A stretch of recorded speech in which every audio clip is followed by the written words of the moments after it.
from the report. From the recording, okay, we haven't published minutes though. I don't even, I'm not sure, but we have minutes published for every meeting. I don't know if we have minutes to approve from the last meeting.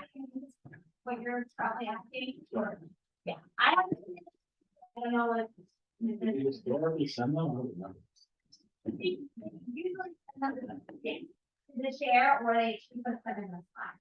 I don't think we have them. But I can follow up on that. We had no meetings minutes to approve, but okay, so. I'll throw out the three things we had on the agenda really were updates from the boards, updates from the buildings and ground subcommittees, and then really talk about strategic planning from those conversations moving forward. Whether it makes sense to hear from the boards first. We are missing some critical mass from tonight's meeting. There's a lot of people here, but there's also a lot of people who are going to be active participants in terms of presenting and speaking that are not here. So it may behoove us to have a second meeting this month to catch up on those topics, because they just came to light within the last 24 hours, and many people are already out there. I also didn't realize it was voting day when I scheduled this, so I do apologize for that. I will have to.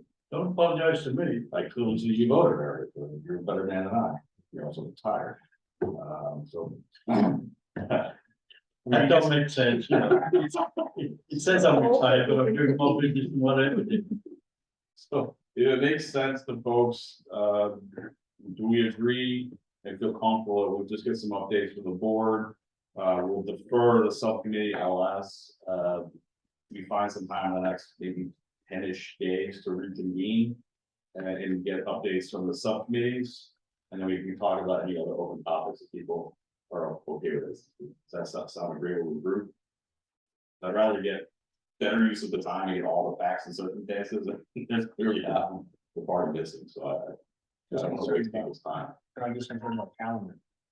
Calendar, 10 days out. I don't know if there's many open nights for anybody that I work with around this place.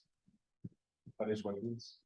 we will work with the groups to figure out what options we have available and take it from there. Is that all right with people? Not bored, I'm just heading on this work committee. So I have 3 wards up for tonight. Do you want to have Sarhegan, or you said you know earlier? You want to switch the subcommittee ordering or the board ordering? Yeah, the board's, that's, The board's That's correct, you. so I will look to Amherst to give us an update and.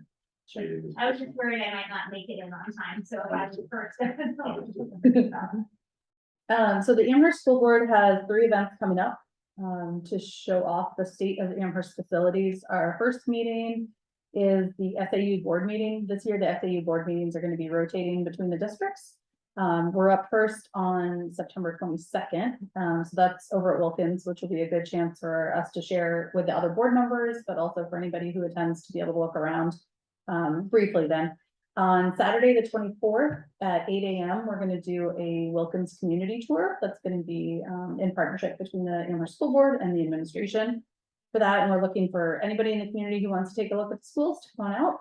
And then on 9/26, that is when Amherst School Board and Sarhegan Cooperative School Board are going to be having the first of our monthly community listening sessions at the Amherst Town Library. So while that's not, specific to facilities, obviously facilities are a big piece of what we're doing this year. And then in addition to that, we've got our regular board meeting on this Thursday. And we'll give an update from this Hvac meeting at that meeting. Our expendable trust fund for capital projects has over $800,000 in it, which is in line with our savings plan for the projects that are on the FY24 CNA. They're things like the unit ventilators and the roof, which are expensive items. So we've been purposely saving up money to be able to do those in FY24.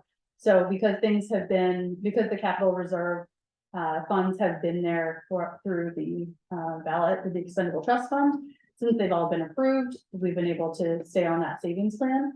And if that next round is also approved, then we'll be ready to go, and those projects will be relatively funded, though it's not, those are placeholder numbers, they're not exacts. But that's what our plan is to do there. And let's see, in the meantime, our district has been making lots of moves on our toes, thanks to Facilities Director Roger Preston. who is helping us with all water that comes into our building that is not supposed to be there.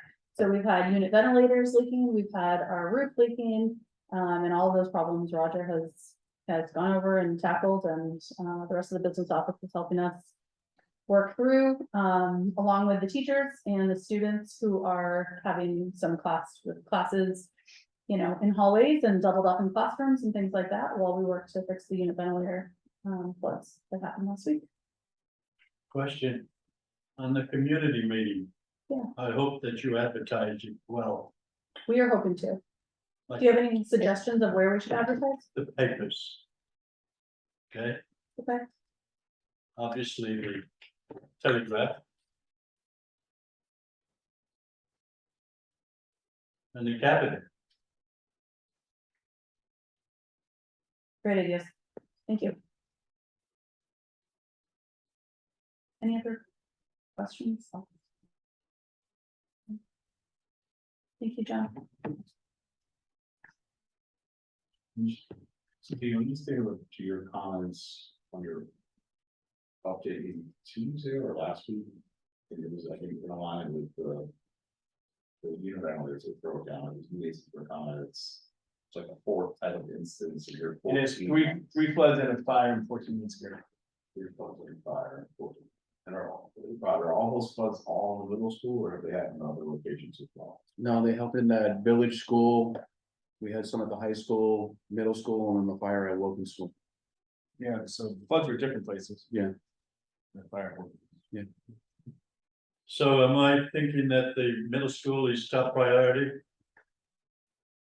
As far as getting them fixed?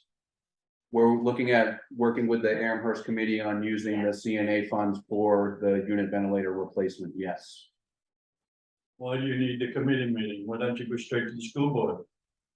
Because we're looking at the committees, because we're reassessing just everything that's in the CNA to make sure that the committees feel that they're appropriate to continue that plan moving forward. Okay, And so, do you mind if I interrupt? Sorry. Yeah. So John, we actually talked a lot about that at the last meeting we met last Thursday, Amherst Building and Grounds. So this is all in the report that I was going to give tonight. If it is helpful, I'm happy to do it and then to do it again. It's totally diverse to you, Brian, on that. We spent an extensive amount of time last week talking about the middle school priorities and the water issues, so. Totally up to the group, but I'm not trying to bounce us back and forth on the agenda. The short version is a lot.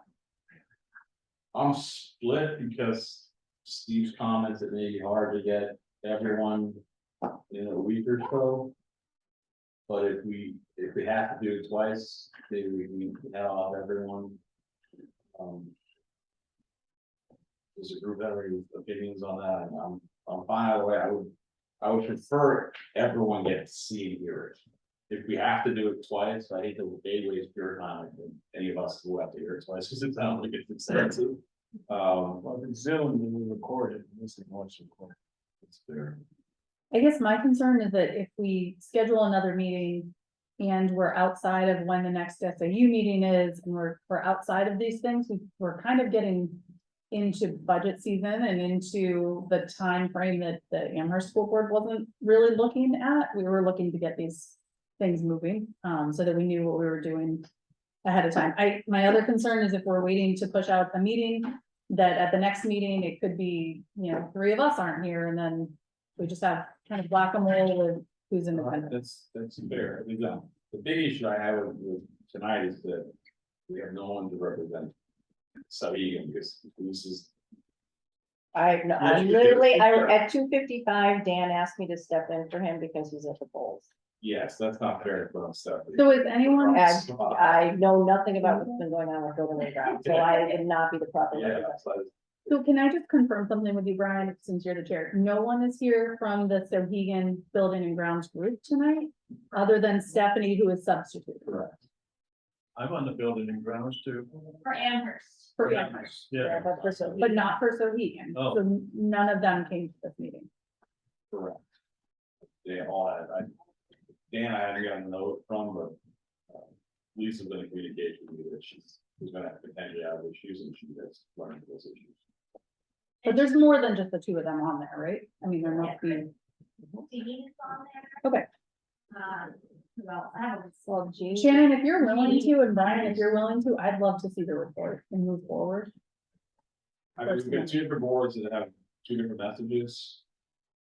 The fact that Sarhegan isn't here, I'm okay with moving forward with Amherst, as long as you're comfortable with it. I mean, We've got critical mass, and there's actually way more people here than I thought walking in tonight, which is good, because I got a lot of offices. But we just, we're not in a position to talk to Sarhegan, and so, and we have to bifurcate that, and we bring folks back to talk to Sarhegan and do it, but I don't want to delay Sarhegan, I want to be as fair and equitable as possible. But I want to be respectful of all time, so Shannon, I think it makes sense.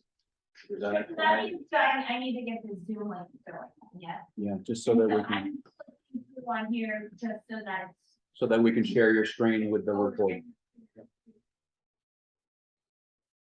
And then- Well, it's a good thing I erased it. Yeah. You know, talk to them. It's a good thing. Because we need to be able to track the two exam. He's very hesitant to take the track meet and the airport pickup.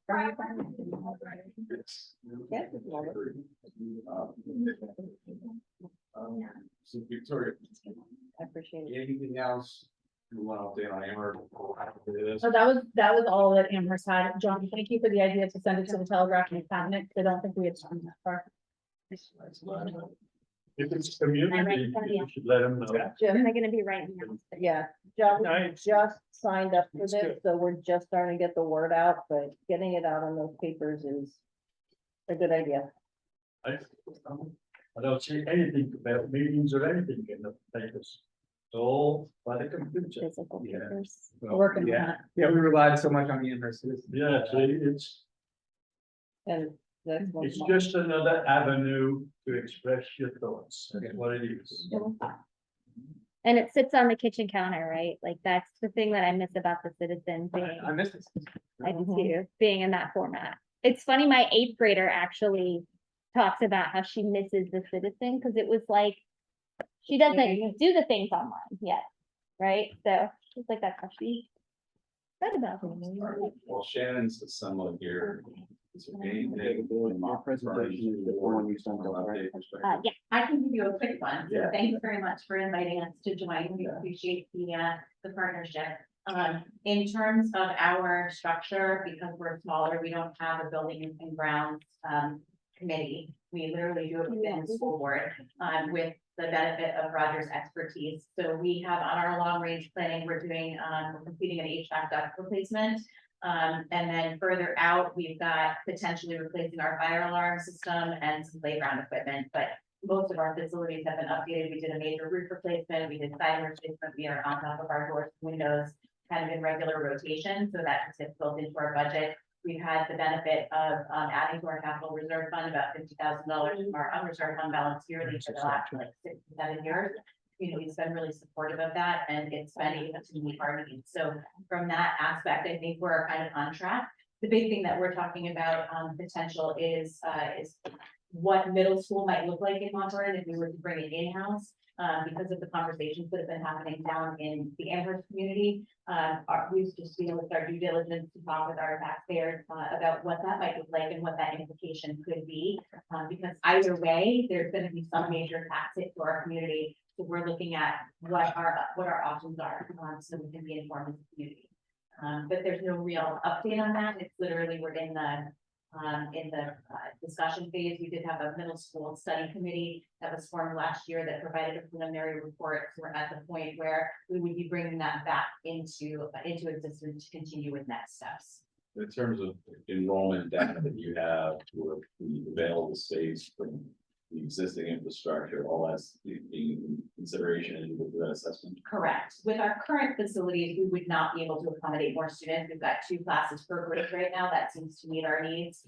Some years we have a little bit of bulge, others a little bit of shrink, but for the most part, it does well. But could we add 2 grades? Could we keep our 7th and 8th graders right now? No, not with that building. Yeah, thank you. All right, Stephanie, I don't see anything from us, Egan, just a board update, not necessarily. We really have not discussed much from a board side. We know that there are issues that are being discussed. Did you want me to say anything about the report? About the report? Want me to? Okay. So just recently, we sent out to the chair and vice chair of the Amherst School Board, we sent out to our board, Brian, I believe you received a copy. Dan Bayou has been working hard on a room utilization study at Sarhegan, just to understand what our space looks like. If you look at the space, I don't want to get into too many details because it's a 20-some page report, but is there space? Potentially. What we need to do is understand the education impact. Just because you can put a number of kids in a school and you start hitting 85, 86% capacity, now you have to talk about education impact and have to worry that you're not hurting the education that's expected from the students. So we sat down with Mike and Steve, talked about some various options. What we've gone forward with is I reached out to Amherst School Board and have a combined meeting. So everyone can look at the report. Everyone has a chance to read the report. We can throw out on there, here are the questions that can answer. I mean, there's 3 different scenarios that off the top of our head that we came up with. One, leave Sarhegan alone. You know, let the space be, that be flexible, make sure that we're able to handle any fluctuations in student, grade level capacity. And the different styles of learning that are coming forward today, right? We don't just sit and learn in a classroom anymore. There's different styles of learning. So that's the education impact as well. You could put 8th grade into the annex, maybe say to use the top floor. And then this bottom floor, you could leave as your computer room, art room, some things could be shared. But then other students, and we could still use some of that space. So you're not at that, move all the students over into the main building at 86% capacity. Or you could potentially put 7th and 8th grade completely in the annex, and all students from the high school would be in the high school. You'd have to talk about, how do you handle gym class? How do you handle cafeteria? How do you make sure the 7th and 8th graders achieve the same educational experience that they are getting today? You have to talk about the specials that would be offered. You have to talk about the different levels of math, English, what is that? So those are things that we have to hash out. So yes, maybe there might be space according to the report, but you have to discuss that other part, and that's the piece that we have to sit down with Amherst. I'm gonna assume this, but I want to clarify, when the analysis was done, I assume we looked at the Montgomery students as being part of that. Yes, mix number. yes, we took full numbers.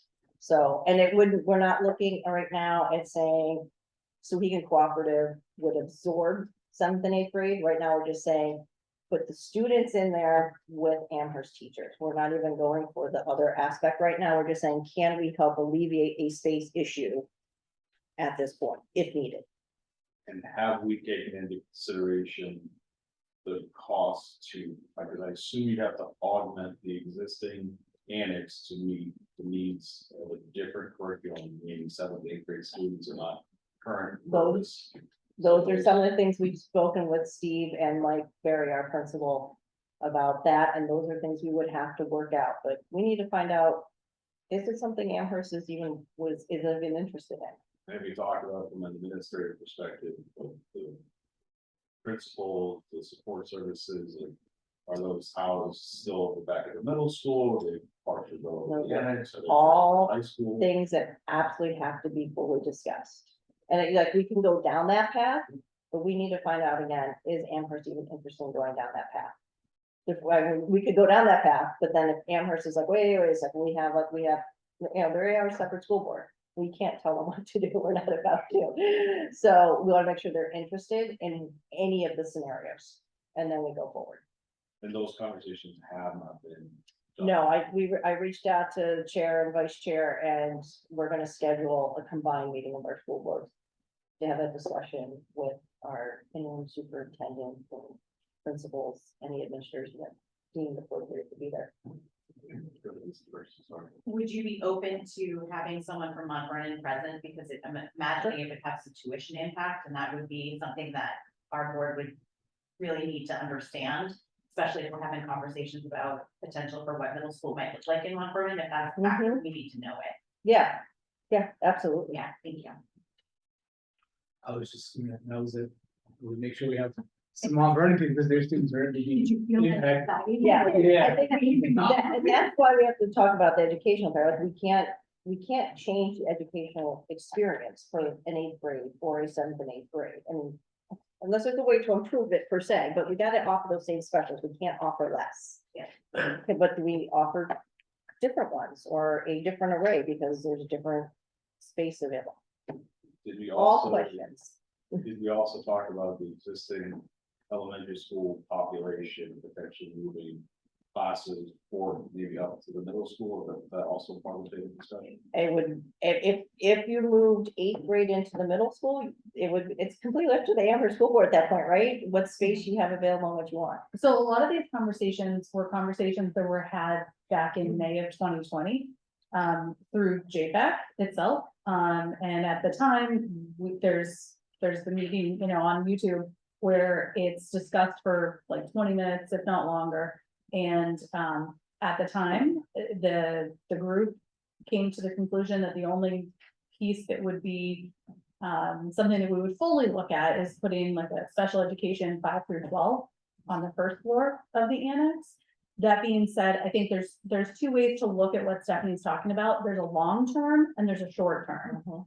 And if it's a long term, then all of those other questions that everybody's mentioning are really serious. And if it's a short term, in some ways it's a little more reactionary. But in There's a other problem ways, with the portables and we need to Right. create space and shift. right, and that's all good to know. And I think in the past, the Amherst School Board has trusted in the superintendent to tell us kind of what to do when something like that happens, when we had a fire in the portable and we had 2 classrooms that had to go somewhere else.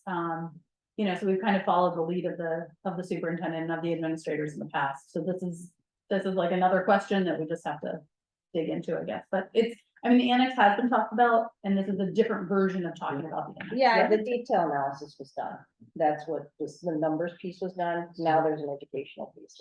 The detailed analysis, the one that you're talking about, Dan had done this detailed analysis, but it sounded like the detailed analysis has been done in the high school only, Yes. which that's a piece of the equation. So We've also done it for the. Yes, so just a little historical context. So in 2020, when we talked about this with the first version of this group, obviously we had a different superintendent and different administrators at the elementary school, some different members of the group, but some same board representation was present for that meeting. There was a space analysis at that time that a community representative, Mr. Frady's, had completed at the time. So we were working from a similar type of thing. I haven't seen what Mr. Frady's working on, so I don't know what the differences are there. But at that meeting with La Valley Brensinger, the board members present from Sarhegan expressed a desire to remove the annex from the conversation at the time because of concerns about flex space and things like that. So all those things that we still need to answer. But at the time, that was a concern on that end of the equation. The administration said that none of the administration at any of the schools supported moving the lower grades into the building from a developmental and educational perspective. And that the only feasible thing that the administration felt would be good in that space, to Victoria's comment a moment ago, was special education services on the first floor, leaving the second floor as science labs. So that's just for the historical context of what the paces that we've gone through to arrive kind of where we were last March. That's where that landed. But we talked about in our Amherst building and grounds meeting, it needs to be laid out because it's clearly still a question out in the community. So just the kind of historical pieces to that. Also at that same time, the reconfiguration committee had just come out with, is that what it's called, reconfiguration? Yeah, with their report that made it clear that consolidating the districts was not going to be something that was easily or quickly done, and those were some of the hurdles of moving some grades into that building. But Roger, yes. Do we have a date for the Sarhegan Amherst meeting, or is that just proposed at this point? It's proposed and Tom's gonna get back to me. He's traveling right now, so he's gonna get back to me Monday. or We'll figure it something out by like the end of the week. Just thinking of timing and then knowing that we're having this meeting, the Sarhegan meeting, sounds like the that. Amherst Sarhegan School Board meeting could determine whether or not we move forward. In any way, shape or form. Mount Vernon's gonna be in too. And Representative Melvin. That's a you be. Yeah, next week.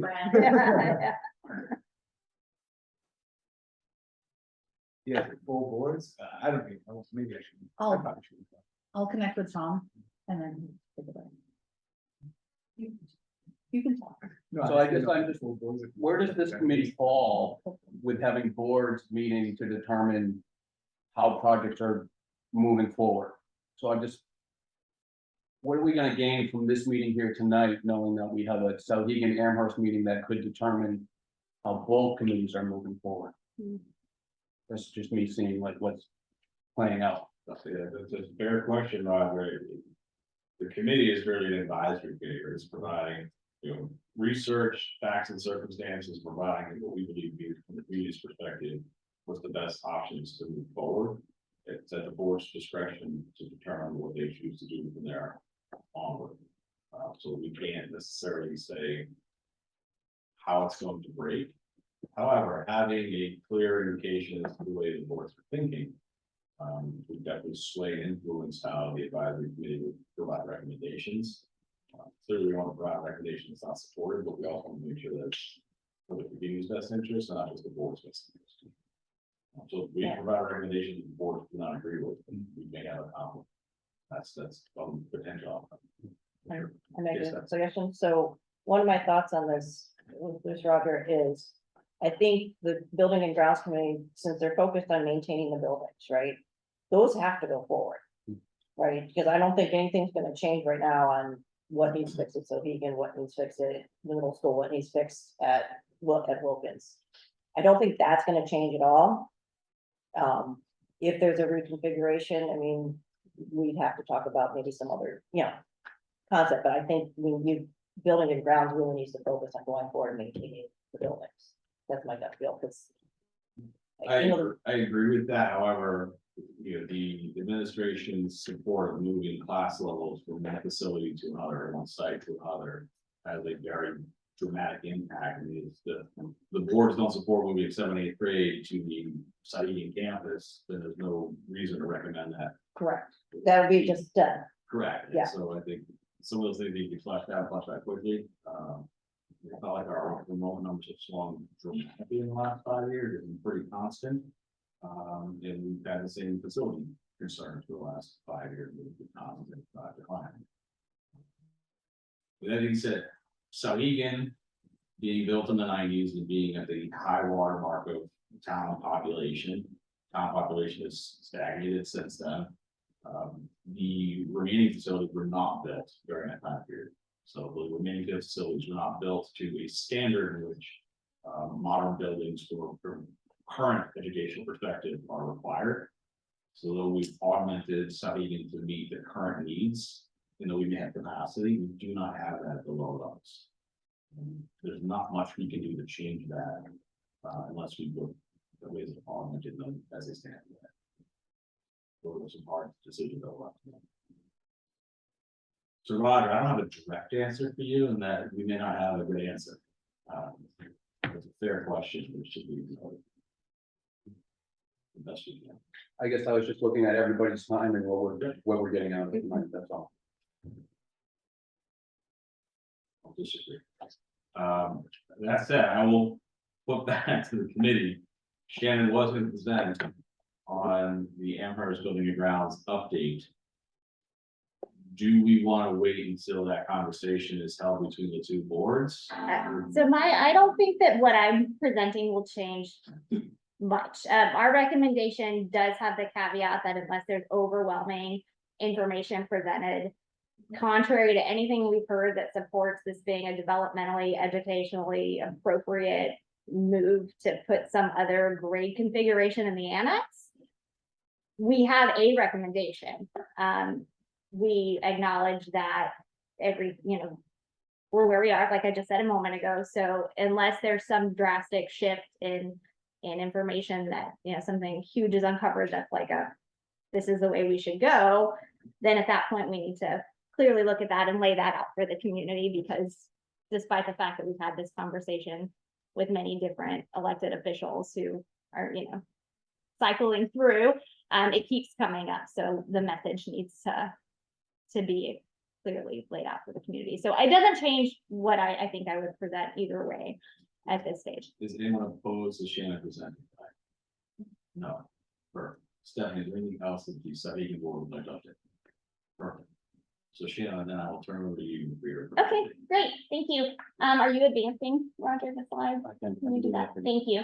All right, so our update from the Amherst Building and Grounds. So first, I just want to thank the members of this subcommittee for their time. I'm excited to work with this group, and I hope you all can hear me. I'm just kind of following the CDC guidelines for if you've had a close contact. So, but I'm excited to work with this group as we continue working to bring lasting solutions for our public school buildings. This particular group, if you'll go to the next slide, is a mix of folks who have been involved for a while and folks who are newly joining us, which is great because it brings a fresh set of eyes and perspective. So everyone's shown a tremendous willingness to engage in respectful dialogue, debate, and ask questions and give generously of their time. So thank you. Next slide. Oh, there you are. Okay, great. So we've had 4 meetings since we all were last together. We met once in July, twice in August, and once in September. All committee members have been granted access to the Hvac shared folder, all contents within, including the master plan documents from LaValle Brensinger, Banwell Architects, capital needs assessments, space utilization analysis for Amherst 2022, and enrollment reports and projections, along with other data collected over the past several years.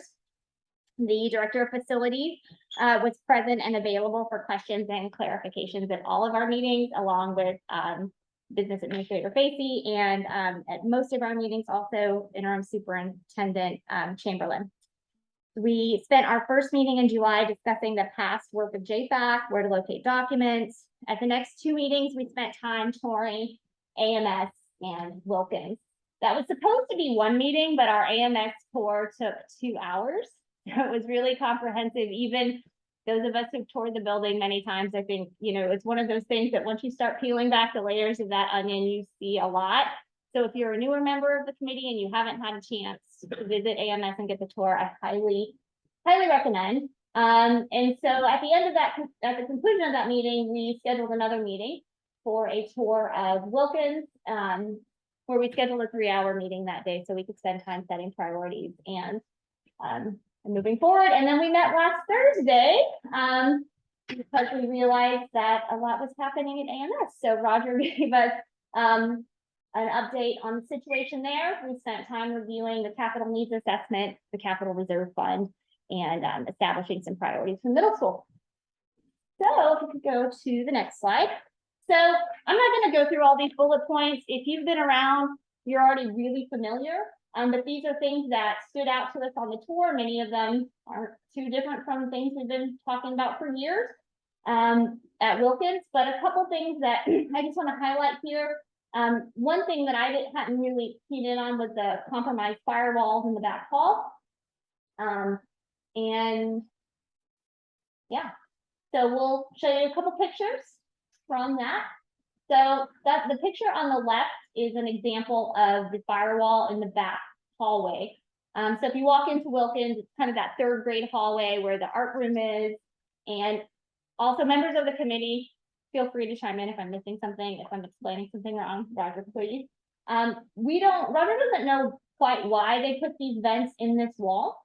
But once you drill into a fire safety wall like this with the vent, you've now compromised the whole safety and security of the wall. So the light that you see that's through that vent is light from the classroom when you're standing in the hallway. In the picture on the right, this is a hallway printer that is blocking the computer switch, radio repeaters, and a water heater. And again, why is the copier in the hallway? Because there's nowhere else to put it, there's severe, storage issues at each of our schools. This is just an example. We know buildings of this vintage have asbestos. That's common. We have not removed the asbestos. The community has opted to mitigate. Mitigating requires sealing over and manually checking that in areas that are high traffic and lots of water, like under that bubbler.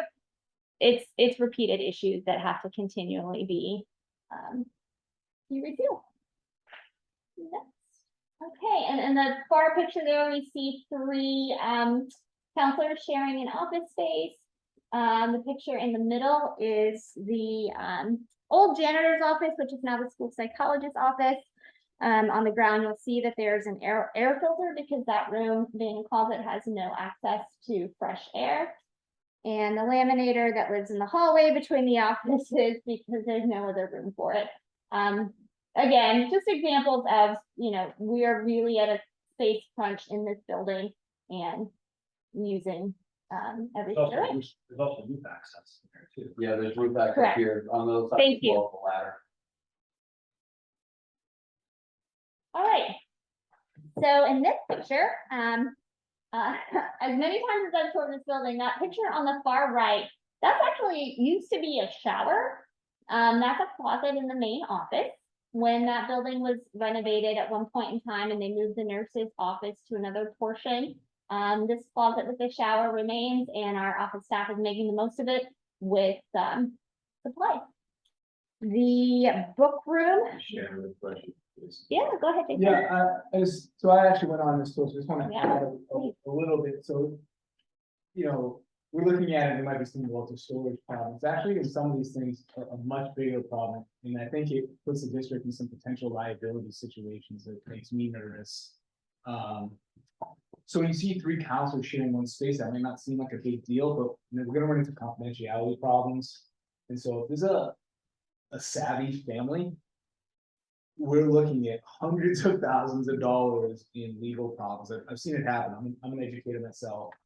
And it's like, we meet with the lawyer on a regular basis in the special education world. And I don't know if Shannon's gonna show you, but where IEP meetings are held, it's not necessarily that private of a space. So while we're saying square footage in storage, I also want to, make everyone aware that there are bigger impacts and bigger implications than simply boxes of paper and photocopiers. Yeah, thanks, Jason. That's a great point that I meant to highlight and failed. And we will talk about where those meetings take place. I have a picture of that as well. Shannon, just to, maybe build on Jason's point, we really haven't talked about potential for litigation. We maybe anecdotally at times, but we mentioned asbestos in the building. And we've known that asbestos has been there for years. We put it on ballots in the year past and it's been voted down. But it could, to your point, potentially open the town, the district up to legal liability. If people were to get sick in the future. There's just things that. Yeah, and I want to be really careful with that one. I think that communities make decisions to remove or mitigate. This community has chosen historically to mitigate, and that's what we're doing. A renovation or replacement of that building would be the prime opportunity, and that's what was in the plans from Banwell to take care of all of that. That Banwell plan keeps the multi-purpose room, and part of what was included in the plan was to remove the asbestos that's in that room if the whole building is being. I agree that it's in the plan, but as it's currently constituted, you've got risk, the district has risk on their hands of litigation potentials in the future. Just thinking people too that Yeah. are gonna watch this, I'm an educator as well. I know correct me if I'm wrong, Roger, but part of the mitigation is tiling over and sealing the asbestos tile. The gym portion of the Clark Wilkins, because people dribble balls on this tile. So yes, they're sealed, and yes, it's part of the mitigation process, but are people, I don't know if the general public is generally aware that we hear that it's sealed, but I didn't really think about kids dribbling balls and tile and what stuff is going on. And the tile there, it's a tile overlay. Yep. So it's tile over tile. So the tiles they're dribbling on are not the asbestos tiles. I understood that, but they're still underneath. They're still under there, correct? So breakdown, but to your point, breakdown occurs and it's a continual maintenance item, right, at a minimum. And of course, any health concerns. So this picture here of the conference table, that's behind the stage. And that's what you were referring to, correct, Right, Jason? yes. Right, so to Jason's point, those counselors that share the office, if they need to have private meetings, as they often do, with families to discuss, student issues, IEPs, things of that nature. The room that was formerly a conference room is now being used also as a shared office space. So the conference table in the office space is now behind the stage. In the multi-purpose room, which is also the gym, which is also the cafeteria. Which is also where one of our custodians, Jeff, has been moved backstage as well. Not right in this space, but off to the side, and we'll see that in a minute. The other photo is a shared intervention space. So I'm not sure exactly which interventionists are in here, but there's a few. And the big challenges with these rooms and sharing of space like this, there's a few when they're obviously trying to give students what they need, the noise and all of those distractions are a problem. But a bigger problem that you can easily see, this picture was taken from the doorway, the entrance to the room. Right off the bat, the egress is being compromised. It's a challenge to get in and out of the room when things are lined up like that. They are doing the best they can to move things out of the way. Again, to Jason's point, it's not a simple like storage, move things around. There's things that they need in those rooms, but it's constantly taking time and energy away from our educators when they're, playing kind of how do we puzzle piece things together and keep things safe. So we saw a lot of that actually on the tour. This is in the picture on the left is, again, another egress concern. That's a secondary egress in a portable classroom building that passed through there. And in the fall and winter, when coats and backpacks and jackets are there and the books are there, it becomes an issue. And again, just making the most use of the space. The room pictured on the right is currently being used as part of our plumbing room. So it used to be a school psychologist's office, so closet's been many things. Okay, AMS. So just some tour highlights again, similar to what we saw at AMS. A lot of these things aren't going to be news to you. Significant water leakage through parts of the ceiling, the HVAC, poor HVAC systems causing erratic temperature swings from room to room. We saw spaces where windows are open because there's no cool or fresh air coming in. Some of those were in our life skills programs. Anytime you open a window, the safety of your main entrance is kind of moot because now your windows are open. So that's, these issues, you get one issue and then they just sort of cascade and domino into additional issues. Again, at the middle school, a severe lack of storage, resulting in special education equipment being stored in a main student hallway, books and supplies stored in closets and anywhere space is available. If you could advance. And just a few pictures. So these are some ceiling tiles with water damage. Let me just forward through all my notes here.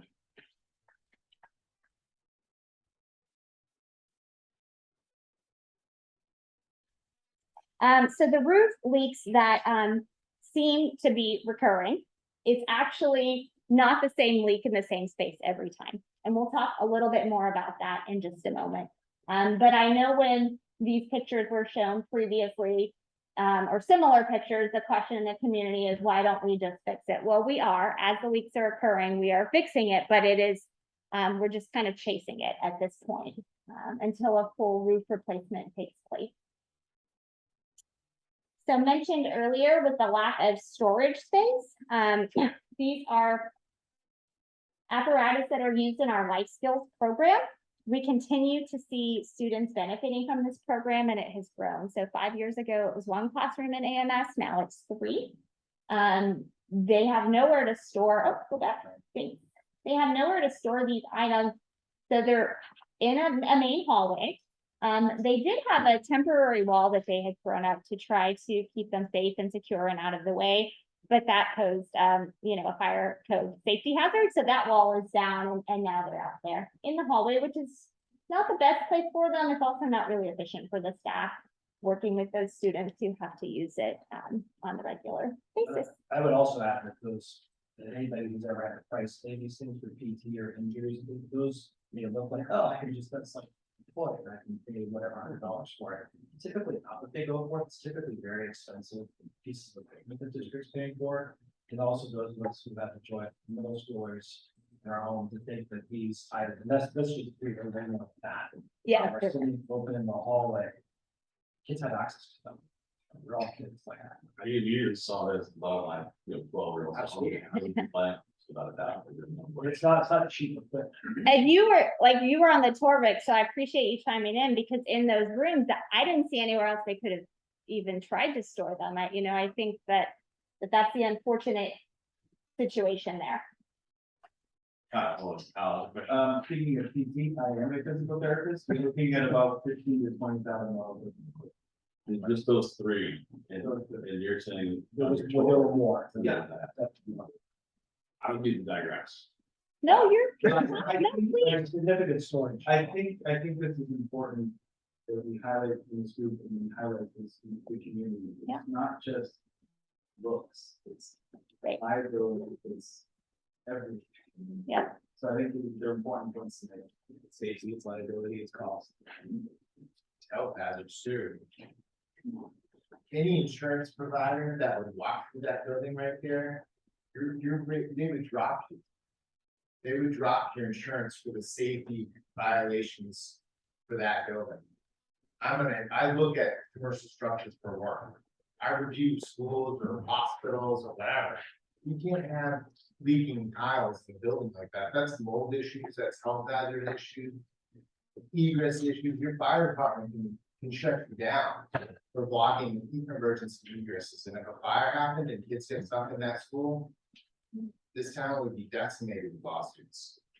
So they immediately that stuff has to be removed. Because that's my job. I mean, I walk commercial structures on a daily basis for stuff like this. Yep. And so Roger, on the ceiling tiles, we just share with the group, the ceiling tiles aren't staying in that, like, they're not staying wet in the But ceiling. if it's in the insulation in a roof structure. Right. Like, can enter your building.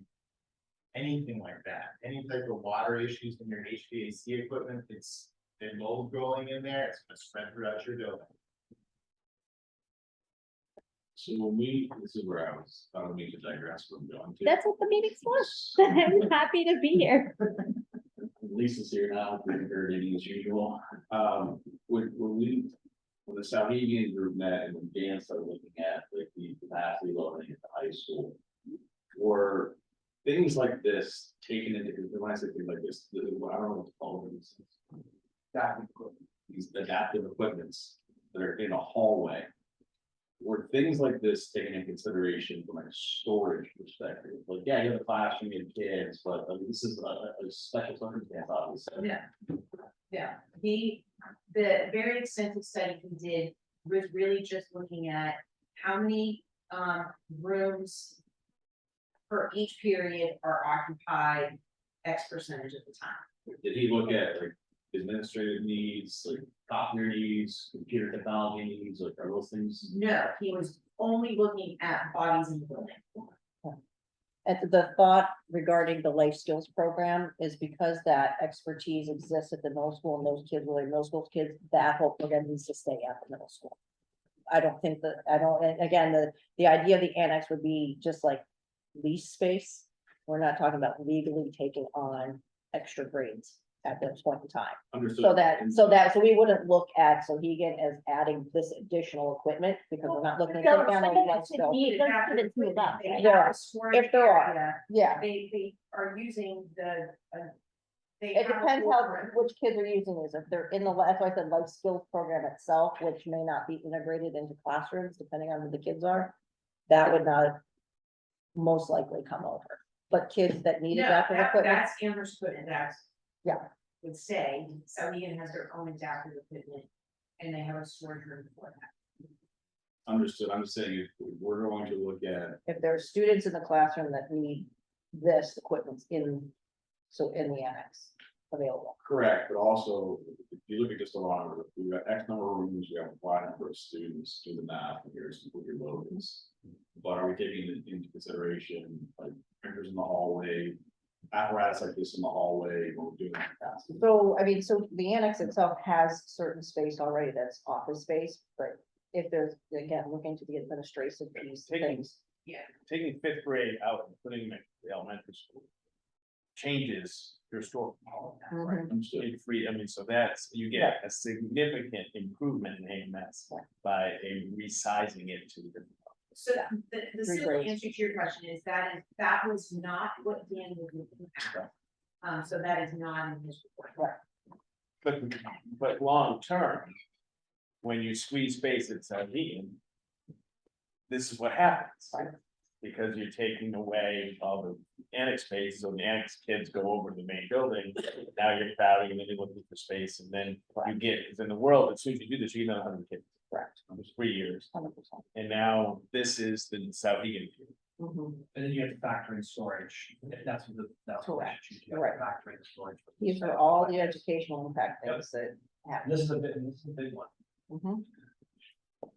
I'd like to expand on the safety issue. If the fire marshal, not our fire chief, if the fire marshal was to walk in there during occupation of the children, he'd shut it down in a minute. Then you're gonna be in a problem. Now, obviously, we don't advertise that. Okay, people, we don't advertise that. Don't put that in a minute. Or the minutes.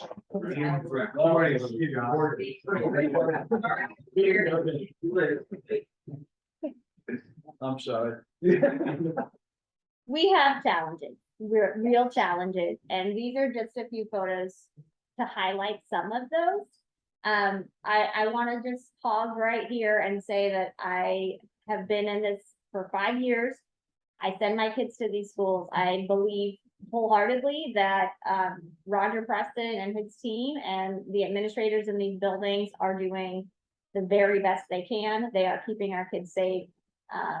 But they are playing whack-a-mole. They are chasing one problem after another, and we have to arrive at something that we can all get behind as a solution to help the community understand where we are and where we need to go. So I really view that as the role of this committee.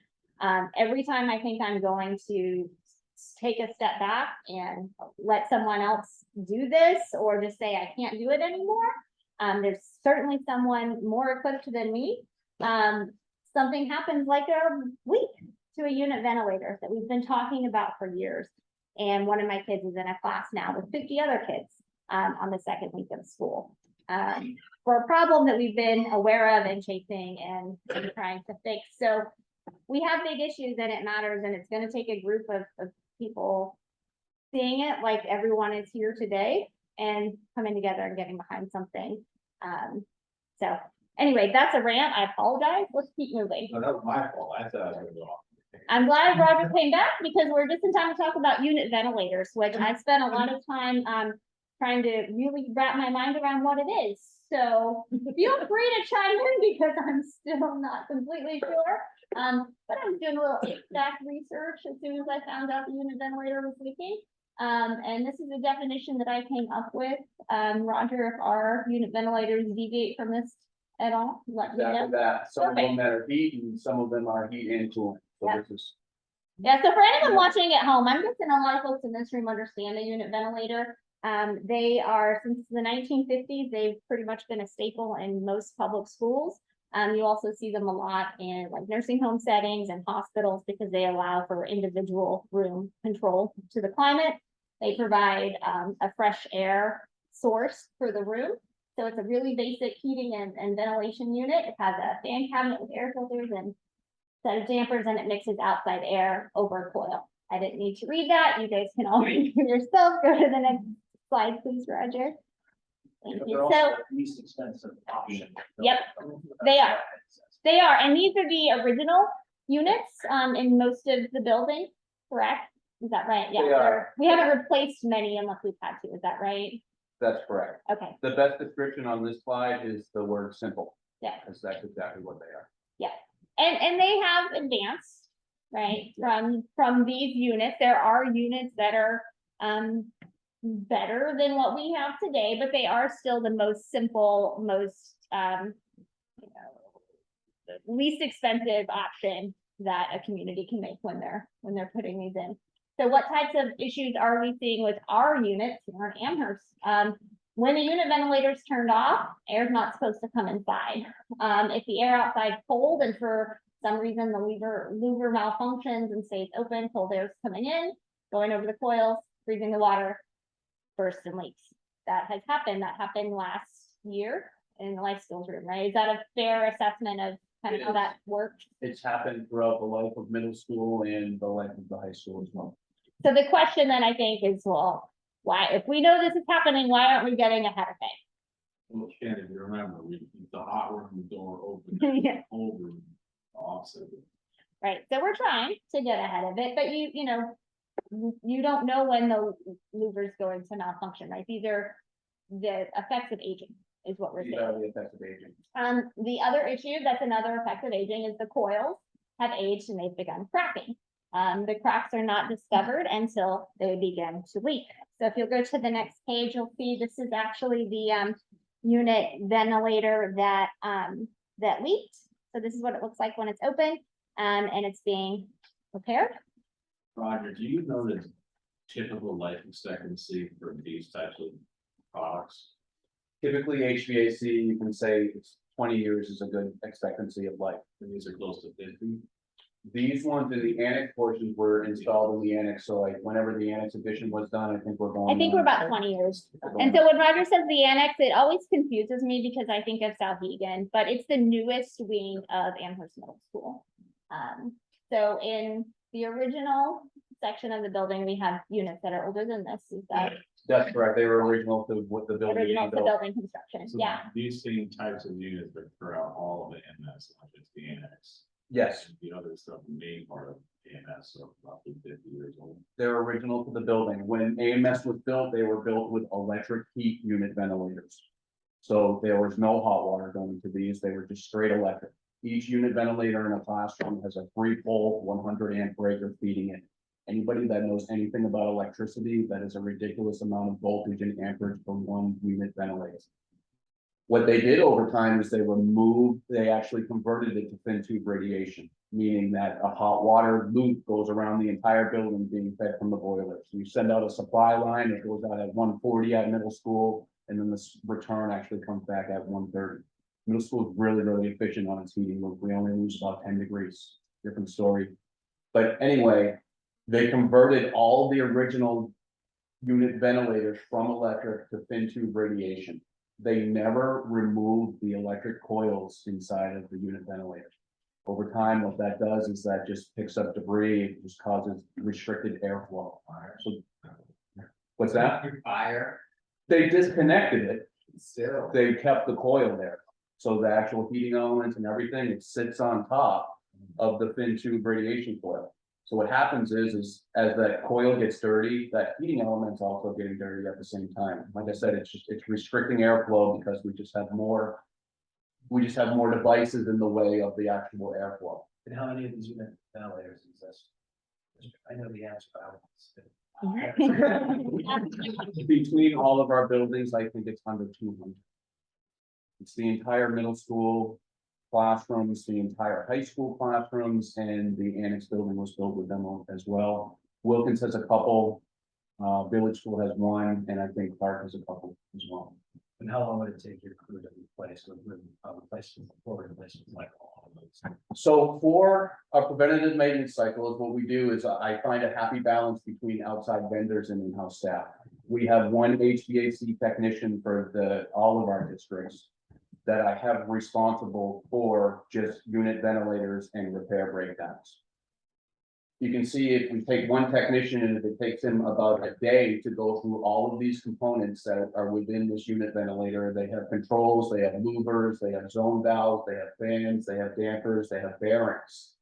If we say our one HVAC technician just doing preventative maintenance alone can go through one of these every day, that's 200 days of his 260 day contract a year. That doesn't include any repairs that come up. That doesn't include any breakdowns that we have planned reactive. And the reality of it is that doesn't include covering a custodialship or another person's position because of how we're set up here. And would they be disrupting a classroom while they're doing this work? These need to be done when class is not in there. So their hours start early, or to the other end, they work late depending on where they need to be. This is a big portion that we're having trouble with because we're having a tough time actually holding an HVAC technician. I think with that is we're paying our salary really well. It's just we haven't found the right individual. The other part is we're still reactive here. We're firefighters. Every single position is a firefighter. When we have our HVAC guy, like I said, it's great to say, yeah, you're gonna do 200 days on unit ventilators. The reality of it is it's not structured that way, the way that we're set up right now. We're definitely trying to get there and we have a good plan. It's just that we just need to keep the repetition and finding the right people.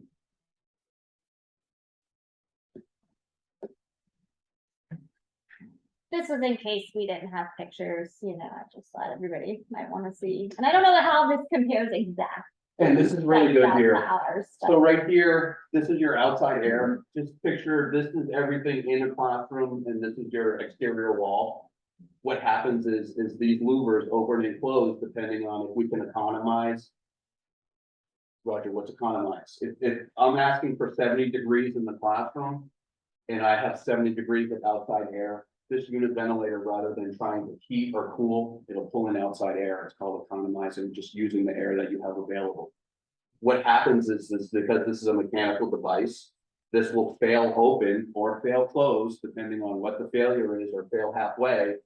And then all of a sudden, as this unit starts calling, providing supply air, if it's negative degrees outside, we just pull that cold air across the coil.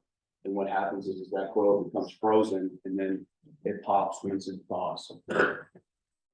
Another story about middle school is when I started here is that glycol will solve this problem as far as freeze up and stuff like that. It doesn't solve the problems of mechanical failures.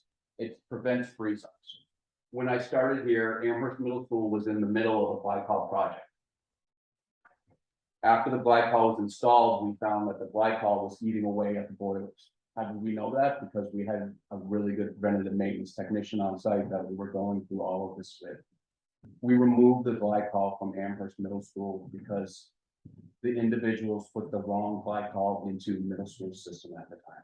So what happened is, though, it was supposed to prevent a freeze up and prevent proactive for the building. It was actually bringing the building backwards and eating away at the aluminum boilers.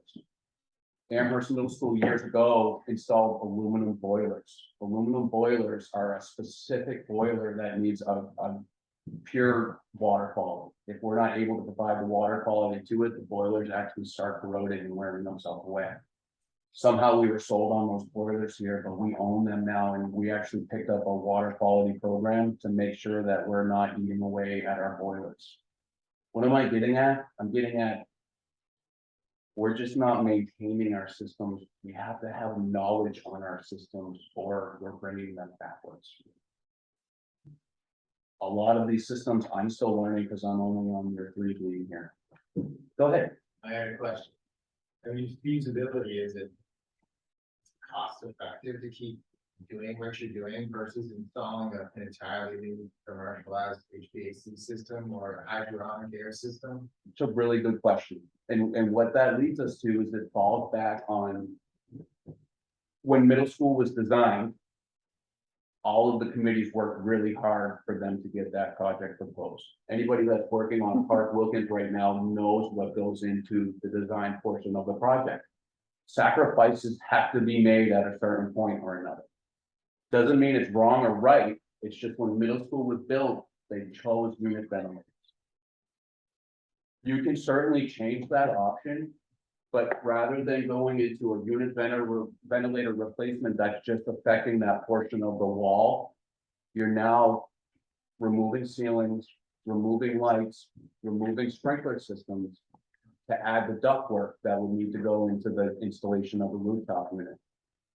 Rooftop unit, we know, is the result of a commercial building. We would need to look at middle school structure to make sure that that structure that did not have rooftop units intended for it is actually able to hold rooftop units. So you're going into structural engineering. What it would come down to is you probably would have to add a steel structure to middle school's existing building to add rooftop units, to add ventilation, to remove the lighting, to remove the sprinklers. I don't want to say that's kind of what we were proposing last year, but that's kind of what we were proposing last year. And we'll hit on what you're getting at here with our recommendations. You ready for that? I am, thank you, unless someone else has a question about this unit ventilator diagram. Okay, great. Okay, so what happens when a unit ventilator leaks? Well, first there is disruption. Classrooms are displaced. Curriculum is disrupted. We have kids doubling up in classrooms. The photo that you see here is the mystery class location. The 6th grade math and science meeting in the hallway on the 2nd week of the school year. It's also the expense. So insurance covers a lot of what has happened with the leak. It does not cover the source. So to replace that unit ventilator, that's going to be a cost to us. And staff shortages, and I don't think we can underestimate this. And you heard Roger talk about the amount of time that one of his employees could spend just dealing with unit ventilators. So they're already spread thin. We know this. When something like this happens, they're taken away from their duties to help manage the crisis, which then, of course, has those domino effects.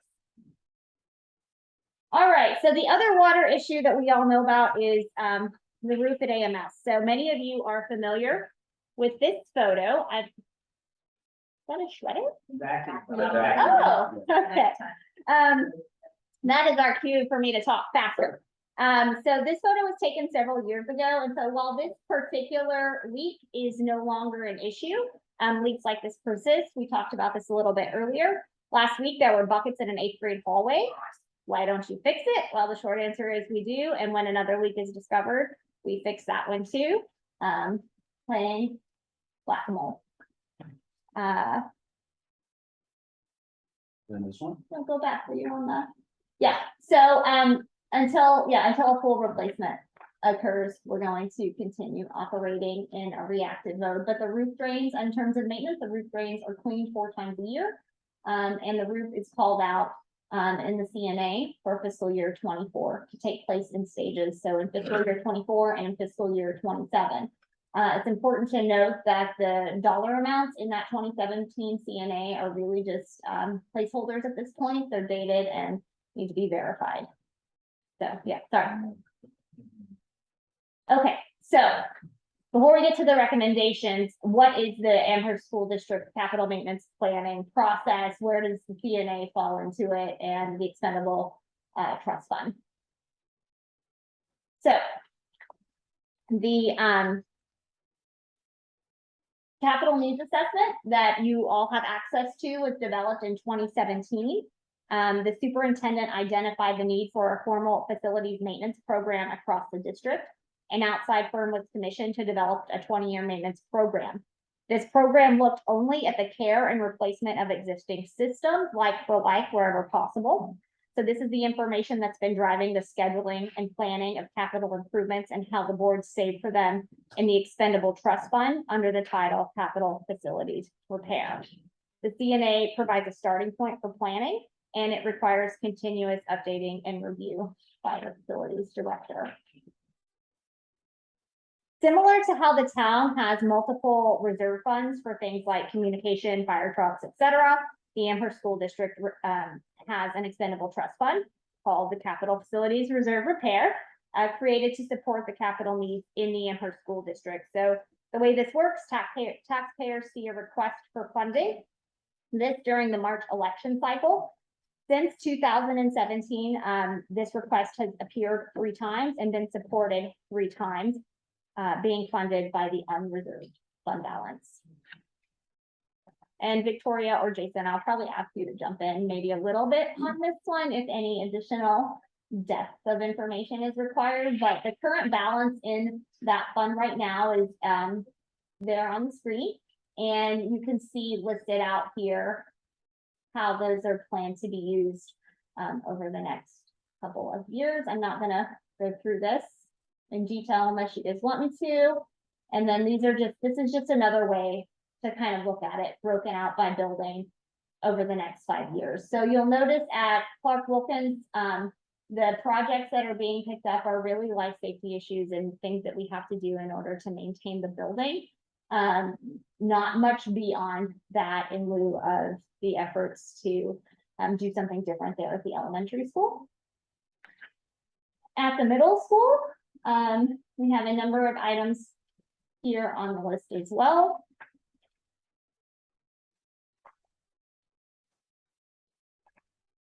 And that brings me to our recommendation. So before I get into those, does anyone have any questions about the planning process? Or are we all pretty good with that? Okay, great. So at our August meeting, the building and ground team spent several hours touring the middle school and the Wilkins school. We discussed at length the priorities in the Amherst School District. It was noted that all schools in the district are in great need of solutions, and it's very difficult to place one at the forefront. However, we recognize that feedback from the community indicates that the burden of cost will need to be reduced on the front end. We understand. The committee agreed unanimously that both schools have urgent and pressing needs, and that the needs at each school directly impact programming, health and wellness, and safety and security. After discussion, the group unanimously agreed that the priority in terms of sequencing is the elementary school, with the middle school following very closely behind. So if we were to assign a ranking, it would be 1A for the elementary school and 1B for the middle school, meaning that both need to happen, but phasing of the two and choice for the community are required. The committee discussed at length the notion, which we discussed earlier, that exists that the annex is a possible solution. Several committee members noted that while this has been a discussion for years, nothing has ever been provided to support moving younger grades to the annex as an appropriate move developmentally or cost-wise, as many modifications to core spaces and district restructuring would need to occur.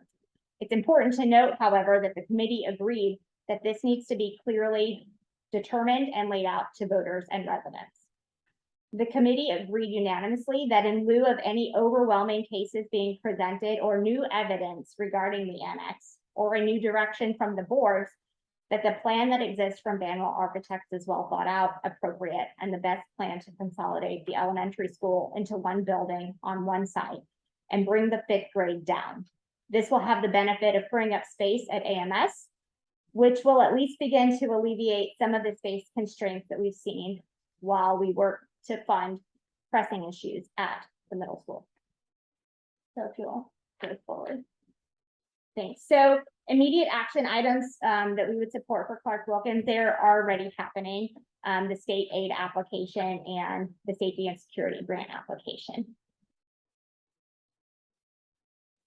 Immediate action items supported and recommended at AMS.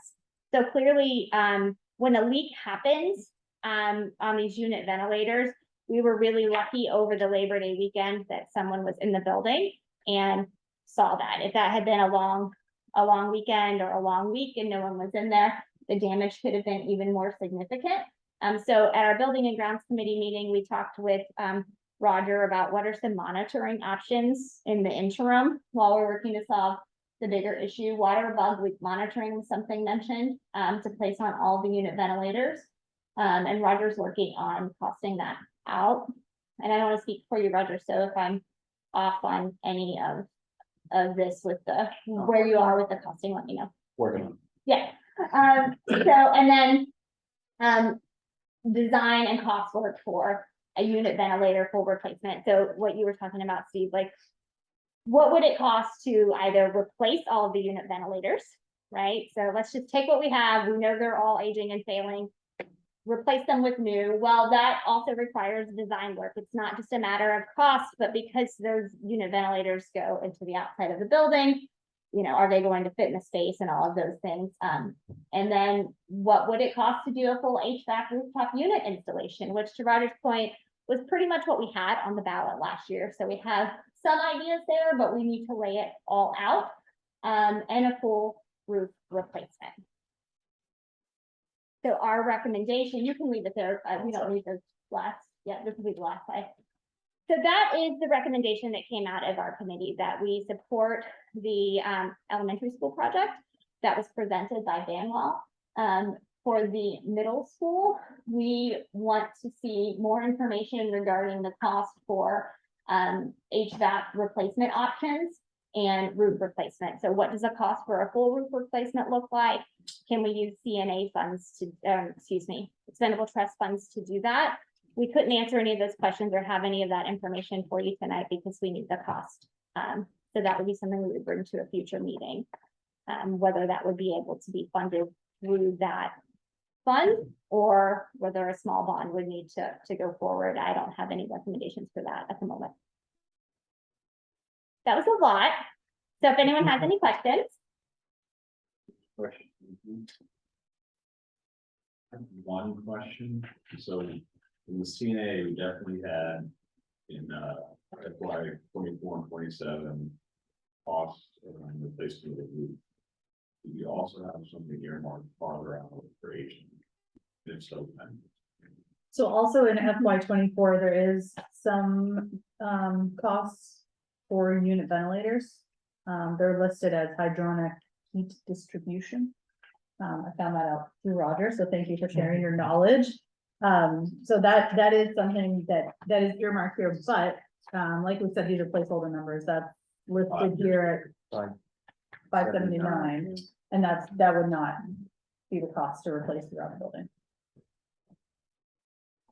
And So- when we get beyond 5 years, that's where tweaking needs to happen and we need to see where we're at. So while the CNA from 2017 was longer, it gets more murky as it goes further. Yeah, another question. The unit ventilators, how many are in events? Do they feed each individual classroom? There's one, I mean. It's every classroom, yeah. Ballpark, You I'd need say to there's take 50. the tours. So is it also something to look into for the split systems? That could be used? Split systems are good, but they don't provide fresh air. Okay, so you need makeup air in the school. We need makeup air. Okay. It's required so many air changes. Any other questions? Brian? Yes, so I have a question in general, obviously, not anything particular about Aaron's presentation. So I apologize for missing the first half hour. And I'm gonna ask a couple of questions that are gonna sound flip, so I apologize ahead of time, but I just want to get this out there, so. What is this body? Did anybody? An advisory body to the school board. Okay, so thank you, but.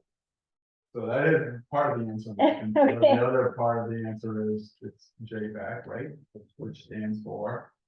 Joint Facilities. Facilities Advisory Committee, right? So with my point there is that this is an advisory committee, right? So we come up with suggestions and we advise, we're supposed to advise the boards. So when I walked in, it sounded like, oh, we're not going to advise anybody yet because we're gonna wait for them to make up their minds and then we'll adjust. So I suggest not doing that. I suggest we come up with our advice, what we would advise them to do, given, what we know today. The boards can decide on their own whether or not they're going to follow that advice, follow part of that advice or not follow any of that. That's not our job as this advisory committee. So I always agree that that's not part of our job as part of the committee. It is the reaction to a question that Roger asked, which is almost the same thing as. And one of the things that we said is that we may actually come to the conclusion that the recommendation from the board may be contradictory to what the boards want to do moving forward. And that's an okay outcome. Exactly. I completely agree. What we did say is that information from the board in terms of if they're looking at moving class level grades from one district to another, so from Amherst to Sarhegan, that could have a material impact as to what we recommend. We could, we don't know. Yeah, that's a plan or a segment of a plan or whatever, an option. So, and if that's a viable option that this advisory committee wants to present, then that's fine. Then obviously a lot of research needs to go into that and there's things there. But if that's the number 3 or the number 4 or the number 1 option, you know, that's okay.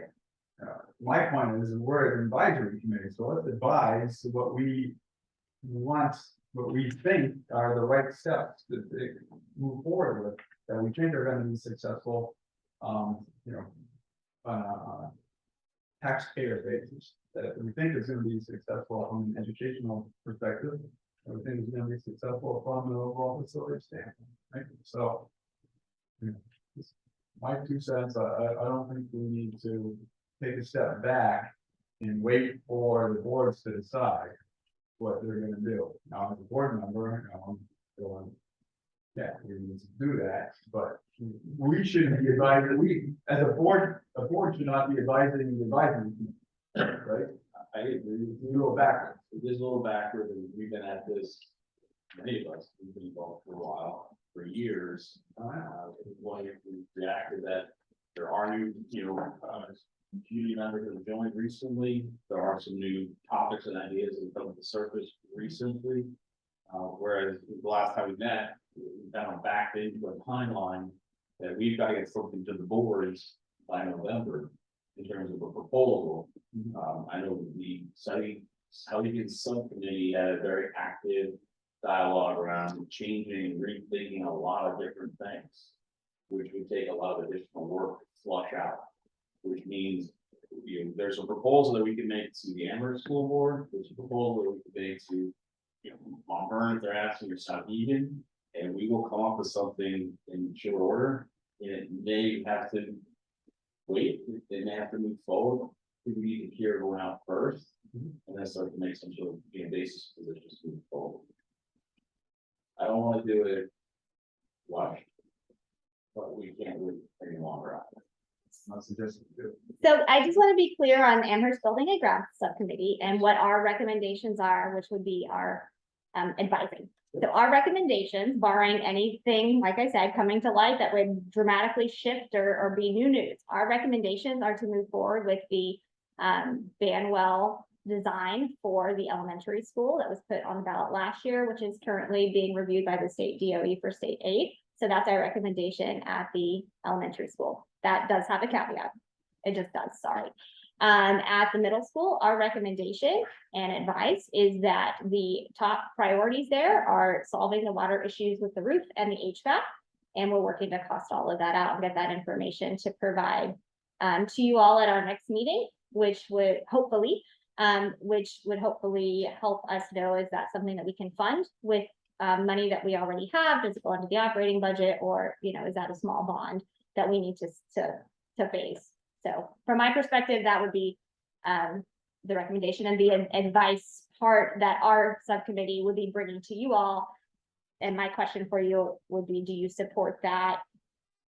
Clearly, we don't have another piece of the puzzle, which was kind of why we were like, well, do we present tonight or do we do it all in one pie, please? Jen did a great job on the presentation and also being very diplomatic. I was probably the one brought up or discussed with strong interest in seeing whether the 7A proposal is something that was viable. That's something that's been discussed in this community for a while, but it had not been the actual bodies and seats. It had not gotten to that point yet. And I do believe, I know there's a sizable portion of the community who would like to hear about that. I also believe that people don't have nothing to do with that.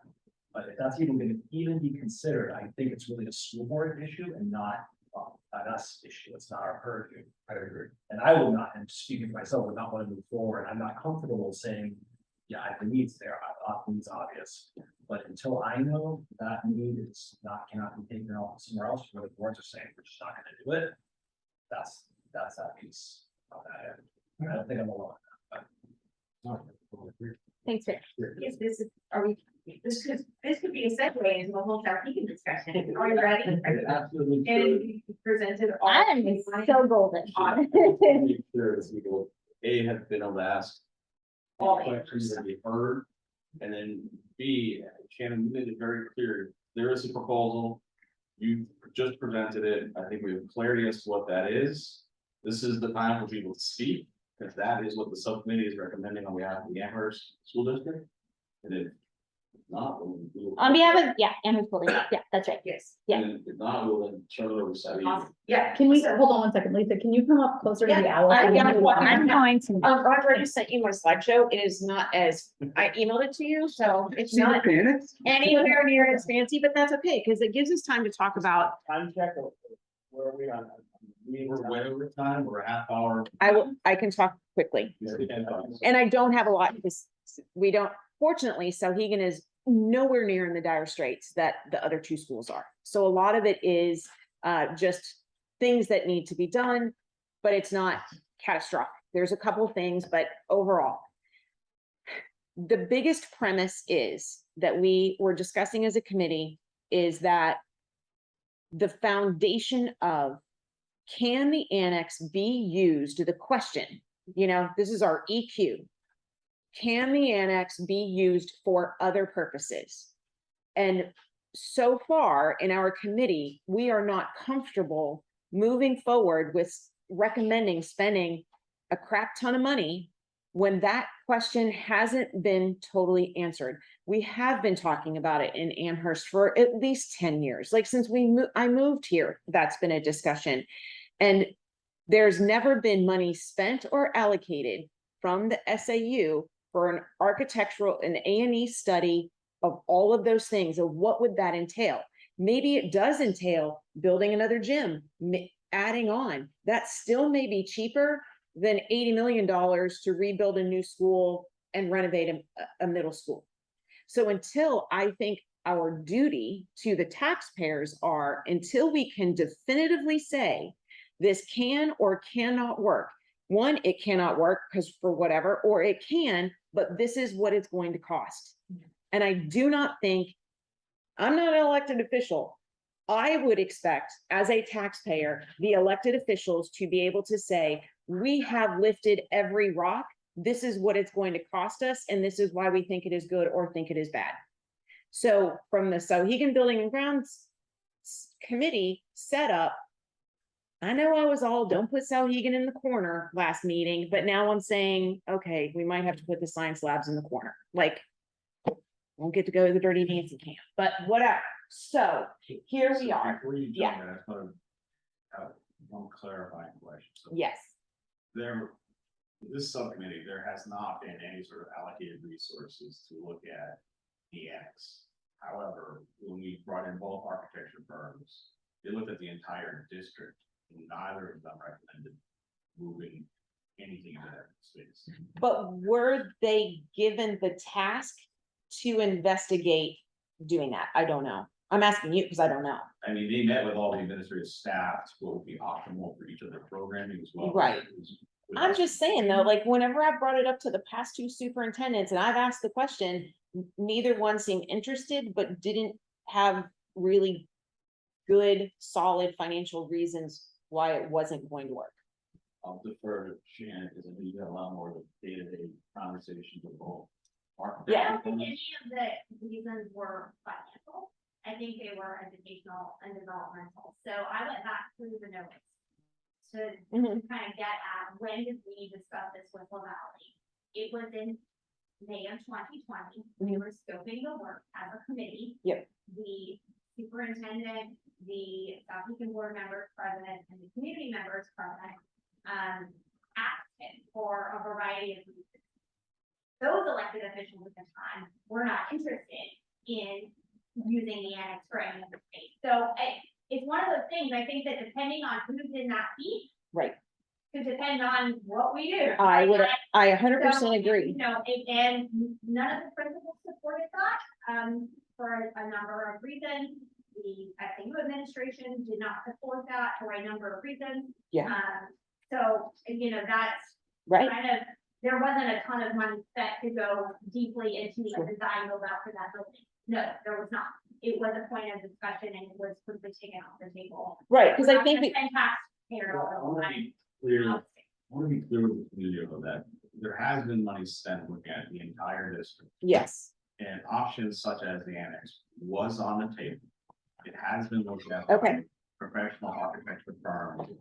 And the determination from both an administration, from a board, and from the guidance by professional architects that didn't appear to be an optimal option at that point. Yes, well, yes. There's also, there's so many, Not only should we recognize. that No, He's been doing proper due diligence for years. absolutely. Looking at every angle of this. This isn't like a new angle. Well, I think there is also, it definitely isn't. It has been a conversation for many, many years, and there are so many threads to pull. How do you manage, do you take the 7th and 8th grade out of the Amherst School District and move them under the Sarhegan Cooperative School District? Well, that's a whole mess right there. Like, how do you manage that legally? What is it gonna cost us legally to do that? There's so many problems with that, but the plus is, if I'm a Mount Vernon resident, I now know my vote for how we're gonna spend money is 100% going to be for my kids and my students that are going to the cooperative school district. So that would be a plus for them, but they've got to be in on it. There are so many obstacles to success, but I think that there is a lot of community desire to fully investigate those obstacles to see how high are they. That is not the committee that I'm on. That is not our job. I think that is SAU, that it should be SAU dollars, that should be that committee, just like they did the late start. The changing the start time committee should be completely separate from this. However, so heading into this, under the guise of maybe we need to hold off on the labs one more year, go ahead. We looked at the balancing the priorities of the school needs and the school needs and the taxpayer abilities. So we kind of broke it into 3 areas: building and structural, things that are health and welfare, system security. Then you can see all of that. You can go on to the next thing. So health and welfare, the hallway carpets. Roger, how long have they been there? 20 years? Yeah, at least. Those desperately need to be replaced with proper flooring. The amount of, now I know we have done air quality testing, those are fine, but there are definitely people who, when they're in that building, have reactions to whatever is going on. It is a health problem. So, and it's expensive to maintain and clean. And you can still see like, oh, that's where, and I know the kid, that's where so-and-so used spray paint inside the building, decorating for Fang Fests. Like, it doesn't all the way come out. Classroom furniture. We've already spent about 125, Sarhegan's already spent about $125,000 on furniture. There's another planned expenditure of FY24 that gets 5 classrooms of furniture, 125,000. Basically gets you about 100 to 120, 100, I don't know, yeah, maybe 125 desks and chairs. It's about $8,500 per classroom to do a full classroom. Okay. Desk chairs. Okay, so good to know that that's really, that 125 then is actually whatever, 6 classroom. Yeah, much farther away. So that's good to know, because that was not the number I'd heard yesterday. So watching our meeting tomorrow. So some of these are things. The rehabilitation of the weight room, it is jank. And one of those things that should be in there is one of those big ceiling fans. And it's called a big bottom fan, but they're giants. And because there's not good airflow and air movement in that gym that we have all of our students in, we need to rehabilitate it. The equipment is not great. And in doing that, there's also, if you want to move on to, we'll talk about curriculum. It will, if we really rehabilitate the weight room, it will adjust for curriculum changes that are coming down the pike. And the community can use it. We can offer classes through the rec department that go into the high school. So that is an area for health and safety that needs to be done. Looking at HVAC, one of the questions and things Roger and I will be talking about tomorrow, HVAC for the main building and the Sarhegan Annex, I think is what, fiscal year 27 or 28, and it is estimated to cost $22 million to replace the entire HVAC system. The generator, yeah. So it's a 3 number. We have a building that was built in the nineties. That were to replace HVAC for 22 million. And yet we're delaying doing something similar at like AMS that was built in the seventies. Should be 17. I don't know where the 22 came Because there from. was, because there was 5 for the annex and 7, it was 16 something for the main building on your sheet and then 5 something for the annex. I think CIP were proposing just 17 for HVAC replacement. Okay, Right. I'll fix that. I dollar, it's the sequencing of the bets. Right. You get the fifties and you get the nineties. Yeah. So that's, I don't know if that means 10 years from now, or maybe that needs to be pushed further out. Maybe that's a FY 30. I don't know. We haven't talked about that And yet. just to clarify this project, this started with just HVAC design, but this goes into, once you start changing ductwork, you're getting into ceilings, you're getting into lighting, you're getting into sprinkler systems. So although it says HVAC, that's sprinklers, lighting, ceilings, ductwork, that's Right. everything that's up above that ceiling, including the ceiling. So that was just pulled from the old Sarhegan 2.0. This is not in the capital needs analysis. It was on one of the graphs that were in the Hvac hard drive. Yeah. Which was Yeah. pulled from the original. Okay. Sarhegan 2.0. So is it, so it's already It's cheaper. I'm not- already 5 million cheaper, so But it's that's not- good. It's just a placeholder estimate. It's not, we would need to do a full, study to come up with a real number, and it's not anywhere in the capital needs analysis. Okay. It's a separate line item. Okay, I forgot my stuff at home, so I forget which graph it was. So that's good news. Yay.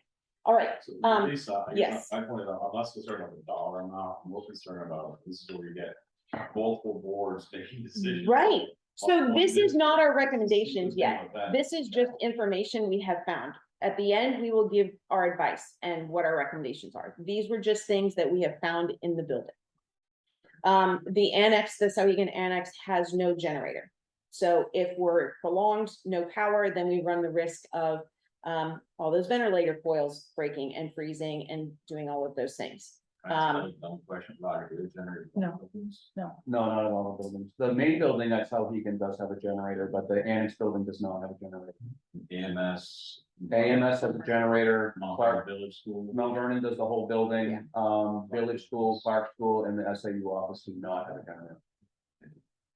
And then one of the last things that we found to be interesting on our tour is the boilers, that hold the hot water.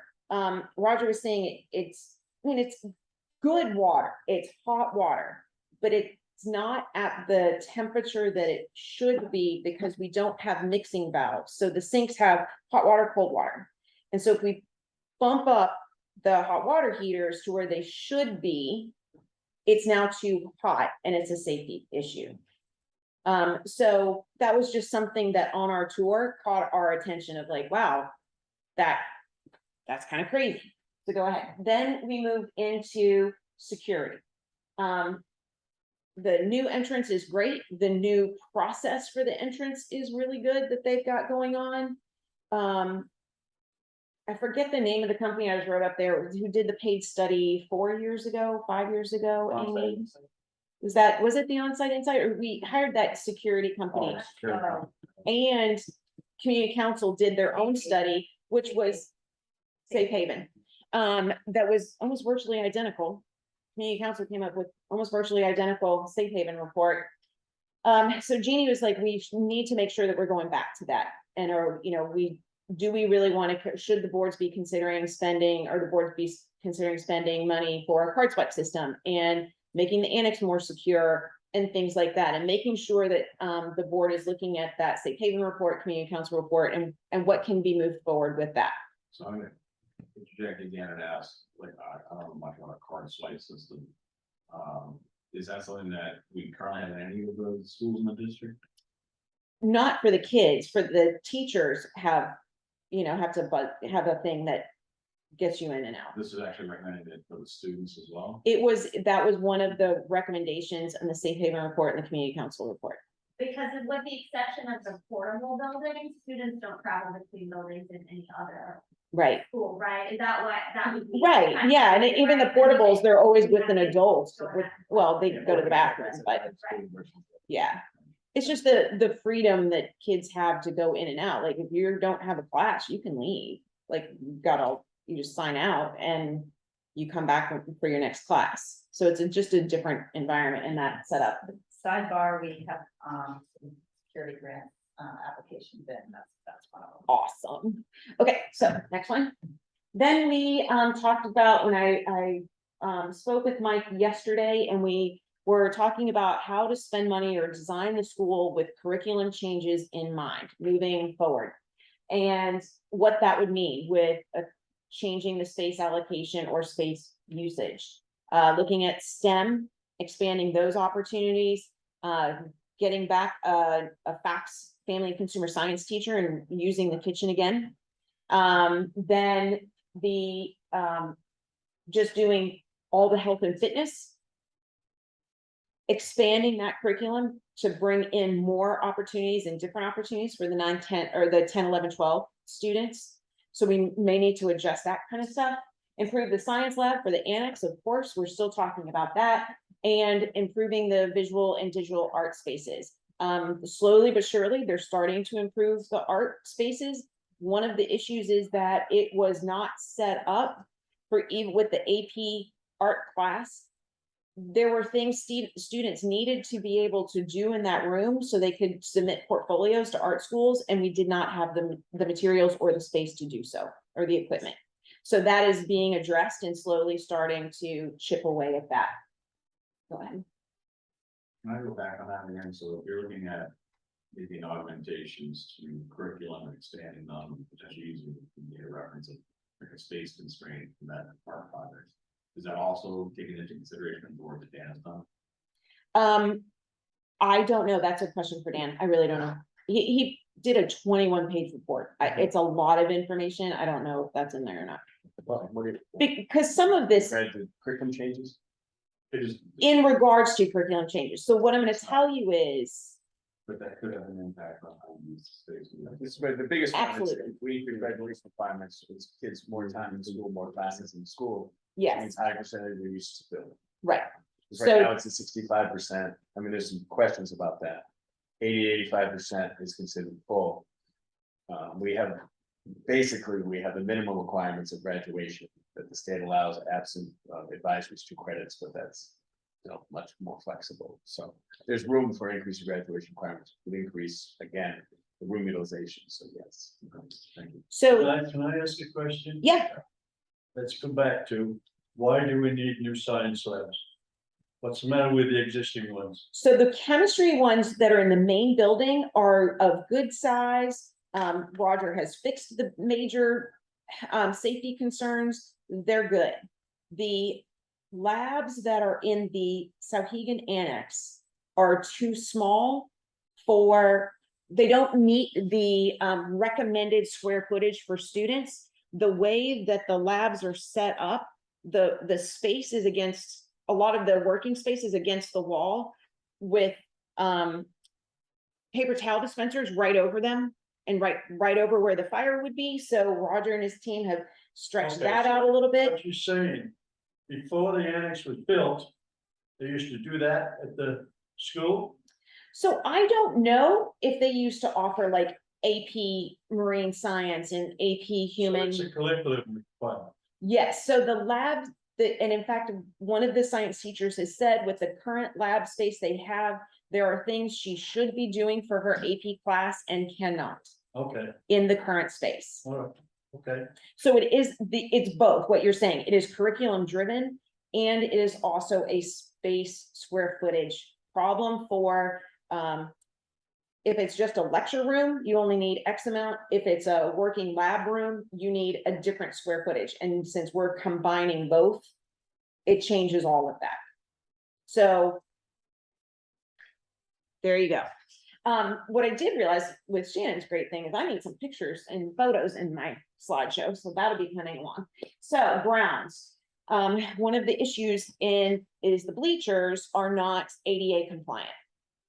So when you're talking about liability, if there was a visitor or a family member who needed to sit in the bleachers in a wheelchair, we don't have a way of getting them there with dignity and safety. So that needs to be addressed. The scoreboard right now, the main scoreboard on the football field is it is ratchet. It is falling apart. It was minutes before the homecoming football game. Kelly and Roger or whoever people were running around trying to fix the scoreboard. Like Kelly Braley was running around looking for a screwdriver to fix Why don't we approach Pepsi and get a new one?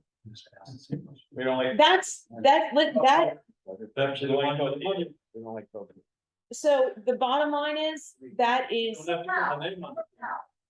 You, if they're gonna pay for it. No, how we come to an agreement. Right. So how that gets paid for is a board decision. We're just identifying a problem. It needs to be fixed. We do have the renewing of turf field material. That's in the long range plan. We've been, did the warrant article, but that still is out there. It's out there.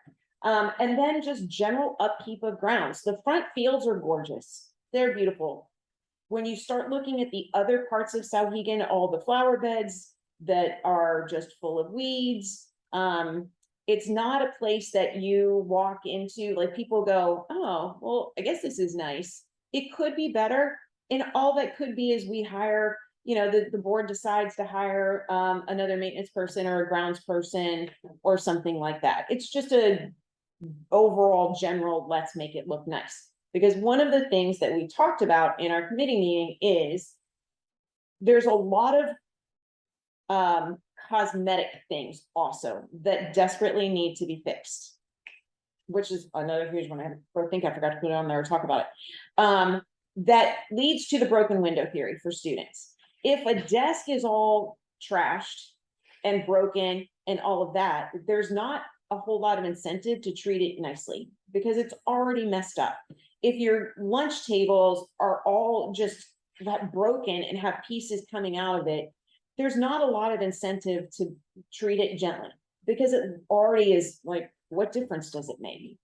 So fortunately, a lot of those things for Sarhegan are cosmetic, still need to be fixed, but they're not dire. I think I forgot to talk about the skylights, and that should definitely be a picture. That is dire. We have 3 skylights that leak. One that if you went and voted today with the stairs that go right up there, the water that when it rains and it leaks goes down through the electrical system, through the lights and all of that. So we have all the things that go along with having water leaking through a roof that Shannon just talked about. So moving on to recommendations. This is the first stab. By no means is the committee committed themselves to anything, but this is what our first shot is for a recommendation to this committee and to the school boards.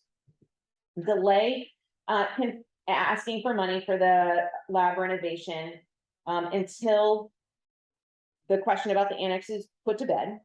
However, whatever the answer is, I don't care, just put it to bed with data. And how is the STEM curriculum going to change? Are we going to be doing more lab sciences? Are we going to be changing to moving all, there was an idea of maybe putting all engineering, all STEM together, all engineering together, or all of those teachers together in one space so that they can collaborate and they can work together. That's up to the school to decide, but we're thinking maybe we shouldn't be putting on the ballot $1.5 million for lab renovation yet. Could still be out there for sure, just not this year. We think, and what we talked about at our last meeting is that the school board and the recommendation is every single year, they need to be putting at least $250,000 in the regular operating budget for maintenance. For 2 reasons. One, some of this stuff is just the cost of doing business and it shouldn't be, oh, here's a special thing. It just needs to be fixed. It just needs to be done. And if you do that, it saves us the 20-year calamity, 50-year calamity that we're in with the other buildings. Additionally, we would recommend that they put a warrant article out for an extra $500,000. If they put in, for example, $300,000 on the next ballot, that gets approved. You could do one of the skylights right there. Boom. The $500,000. You could do another skylight and still have $200,000 left over to start tackling all these other things that need to be done. So you're talking about an additional warrant article separate from, because doesn't Shawinigan have a capital trust, like a capital reserve fund? So Yes. this is an additional capital reserve. Yes, not even a capital, I'm not even sure if I would call it a capital reserve, Shannon. I know, like, so the warrant article that was on this past ballot, that was for $500,000. Amy, did that go into the capital reserve or did that go into something else? It didn't pass. Didn't pass. If it had, where was it going to go? It's gonna be a separate fund called Science Lab Renovation Fund. Okay, So that was specific to. a For project. that. So I'm just trying to clarify how this is different from the capital reserve. it might not fund, be, Or are you talking about just increasing the fund that exists? yeah, You have a specific, like, earmark for the 500. And the 300's operating budget, not more. absolutely. We're saying like the biggest changes, and it could be the warrant articles, the way it works, we're just like, it needs to be like 500,000 or whatever, the warrant article, maybe that goes to the capital reserve fund. But in the operating budget should be $250,000 to $300,000 to get some of this stuff done, and maybe the first time around is the skylight. Cause these are things that it just needs to get done, and of course, it's gonna drive up the budget. But the biggest selling point and the biggest logic for me is this is what stops us from having to build a whole stupid new building in 30 years. Like everybody has been in the town that I've talked to is complaining about, well, how did the schools get to this state to begin with? We've been kicking the can down the road. Well, we're suggesting with this, we're not kicking a can anymore. So that's why we're recommending that. The board can do that with what they will. And then there's the 500,000. Yeah. Pause for a few seconds, so. Because I'm not very well skilled in the operating budget, legalities, but how do you, can you put a line item in your operating budget? For things such as, sure. Yeah. Want to make sure, but it's all money. And we were in two Yeah. defaults, teachers' contract didn't pass, Yeah. facility didn't pass. There's downward pressure on the budgets. And But that's $24 million, that right there, 800 grand is 3%. I right, haven't even talked about one personnel issue yet. And this is what happens. Yeah, it's great, but you know, people want a certain percentage and a certain or tolerance, a certain tax impact. And it's very difficult in New Hampshire to fund both building and program. It's not impossible, but it takes significant investment in funds over time. And the cost per employee since 2009 has gone crazy with health insurance and the New Hampshire retirement system. So it's not out of lack of desire, it's about lack of fiscal stewardship, trying to be Sure. respectful to the taxpayer, that you can't do everything all the time. And many school boards said, we don't want to increase class size.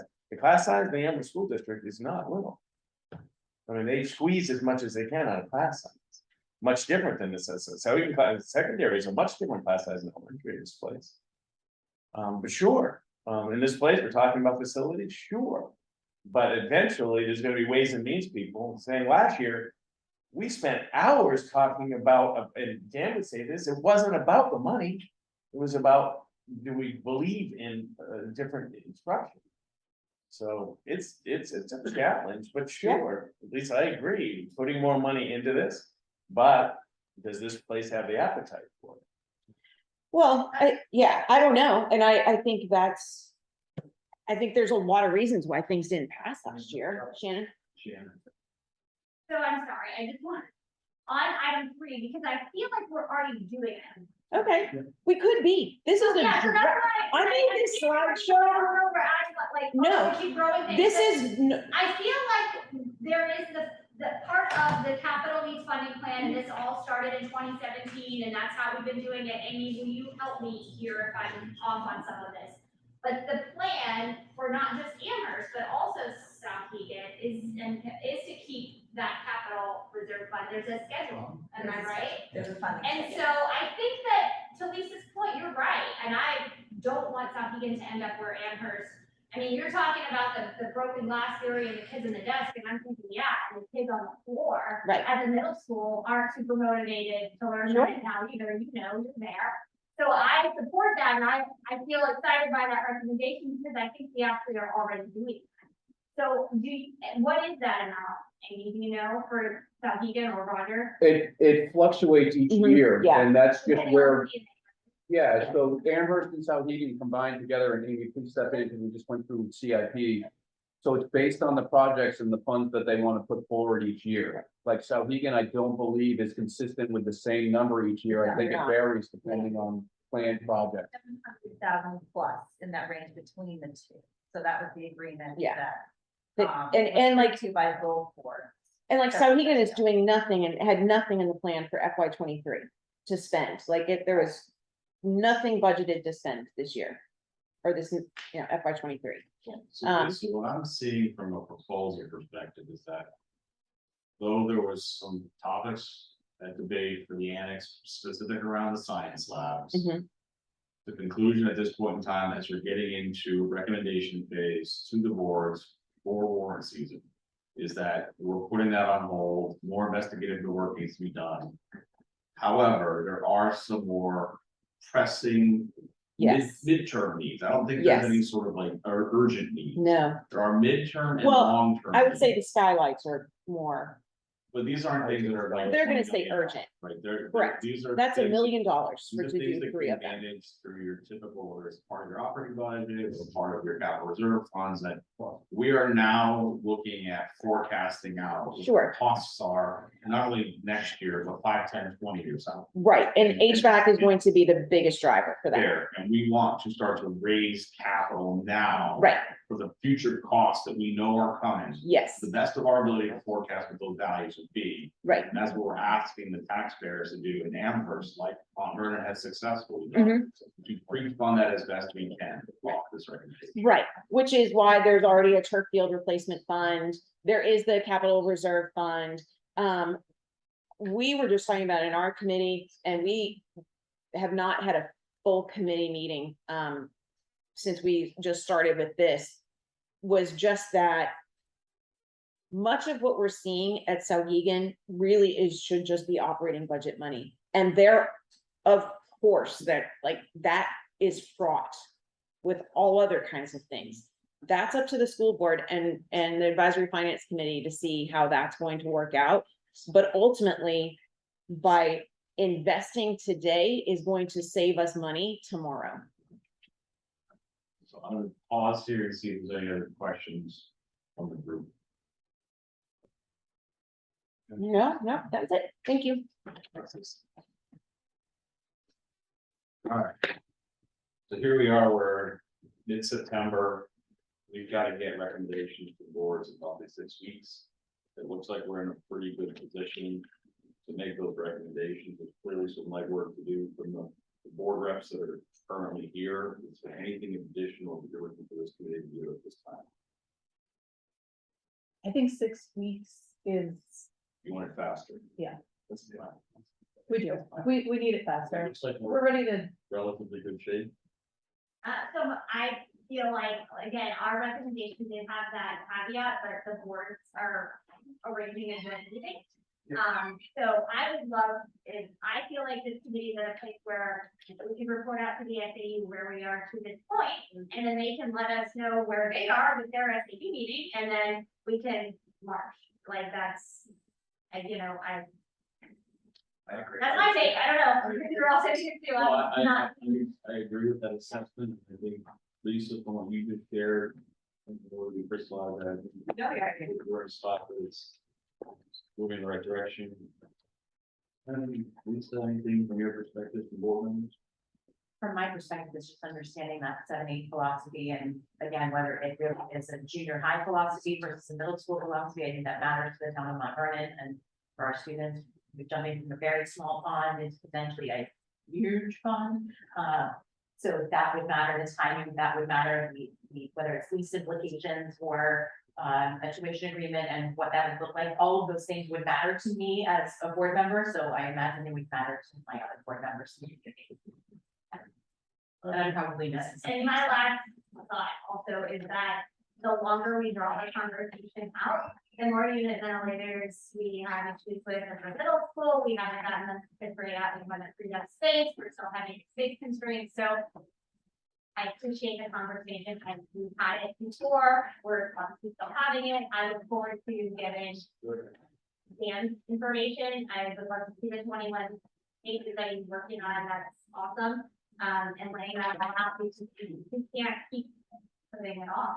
I think the problem though, Jan, and I understand your frustration, you've been living and breathing this for a while, but until a definitive answer one way or another.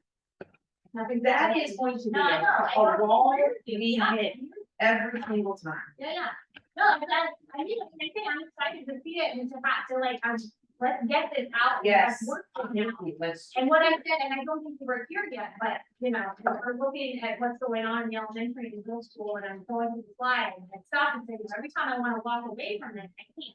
Because something else happens, and then another week in this building, there's like, we have to come together as a community of parents and people who live here and residents, and come up with something that we can agree on. If that's what's taking us up, you guys can't schedule that meeting fast enough, pass this out and give us the. Available right now. Because we gotta do it. Yes. So what I'm just suggesting, at the next meeting is that, clearly there's gonna be discussion between the Amherst Sarhegan boards, where we And are. we're gonna- And Maria, has a little bit plan, but this is gonna be great. And secondarily, I want to have three guys with Dan's work, never understand what that is.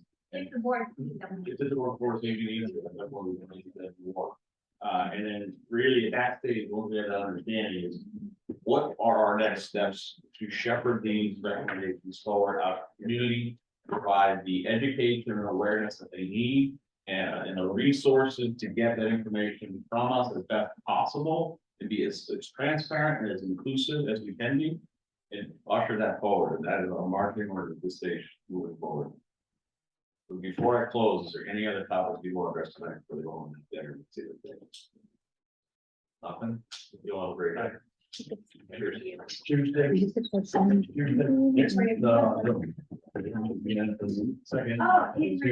well,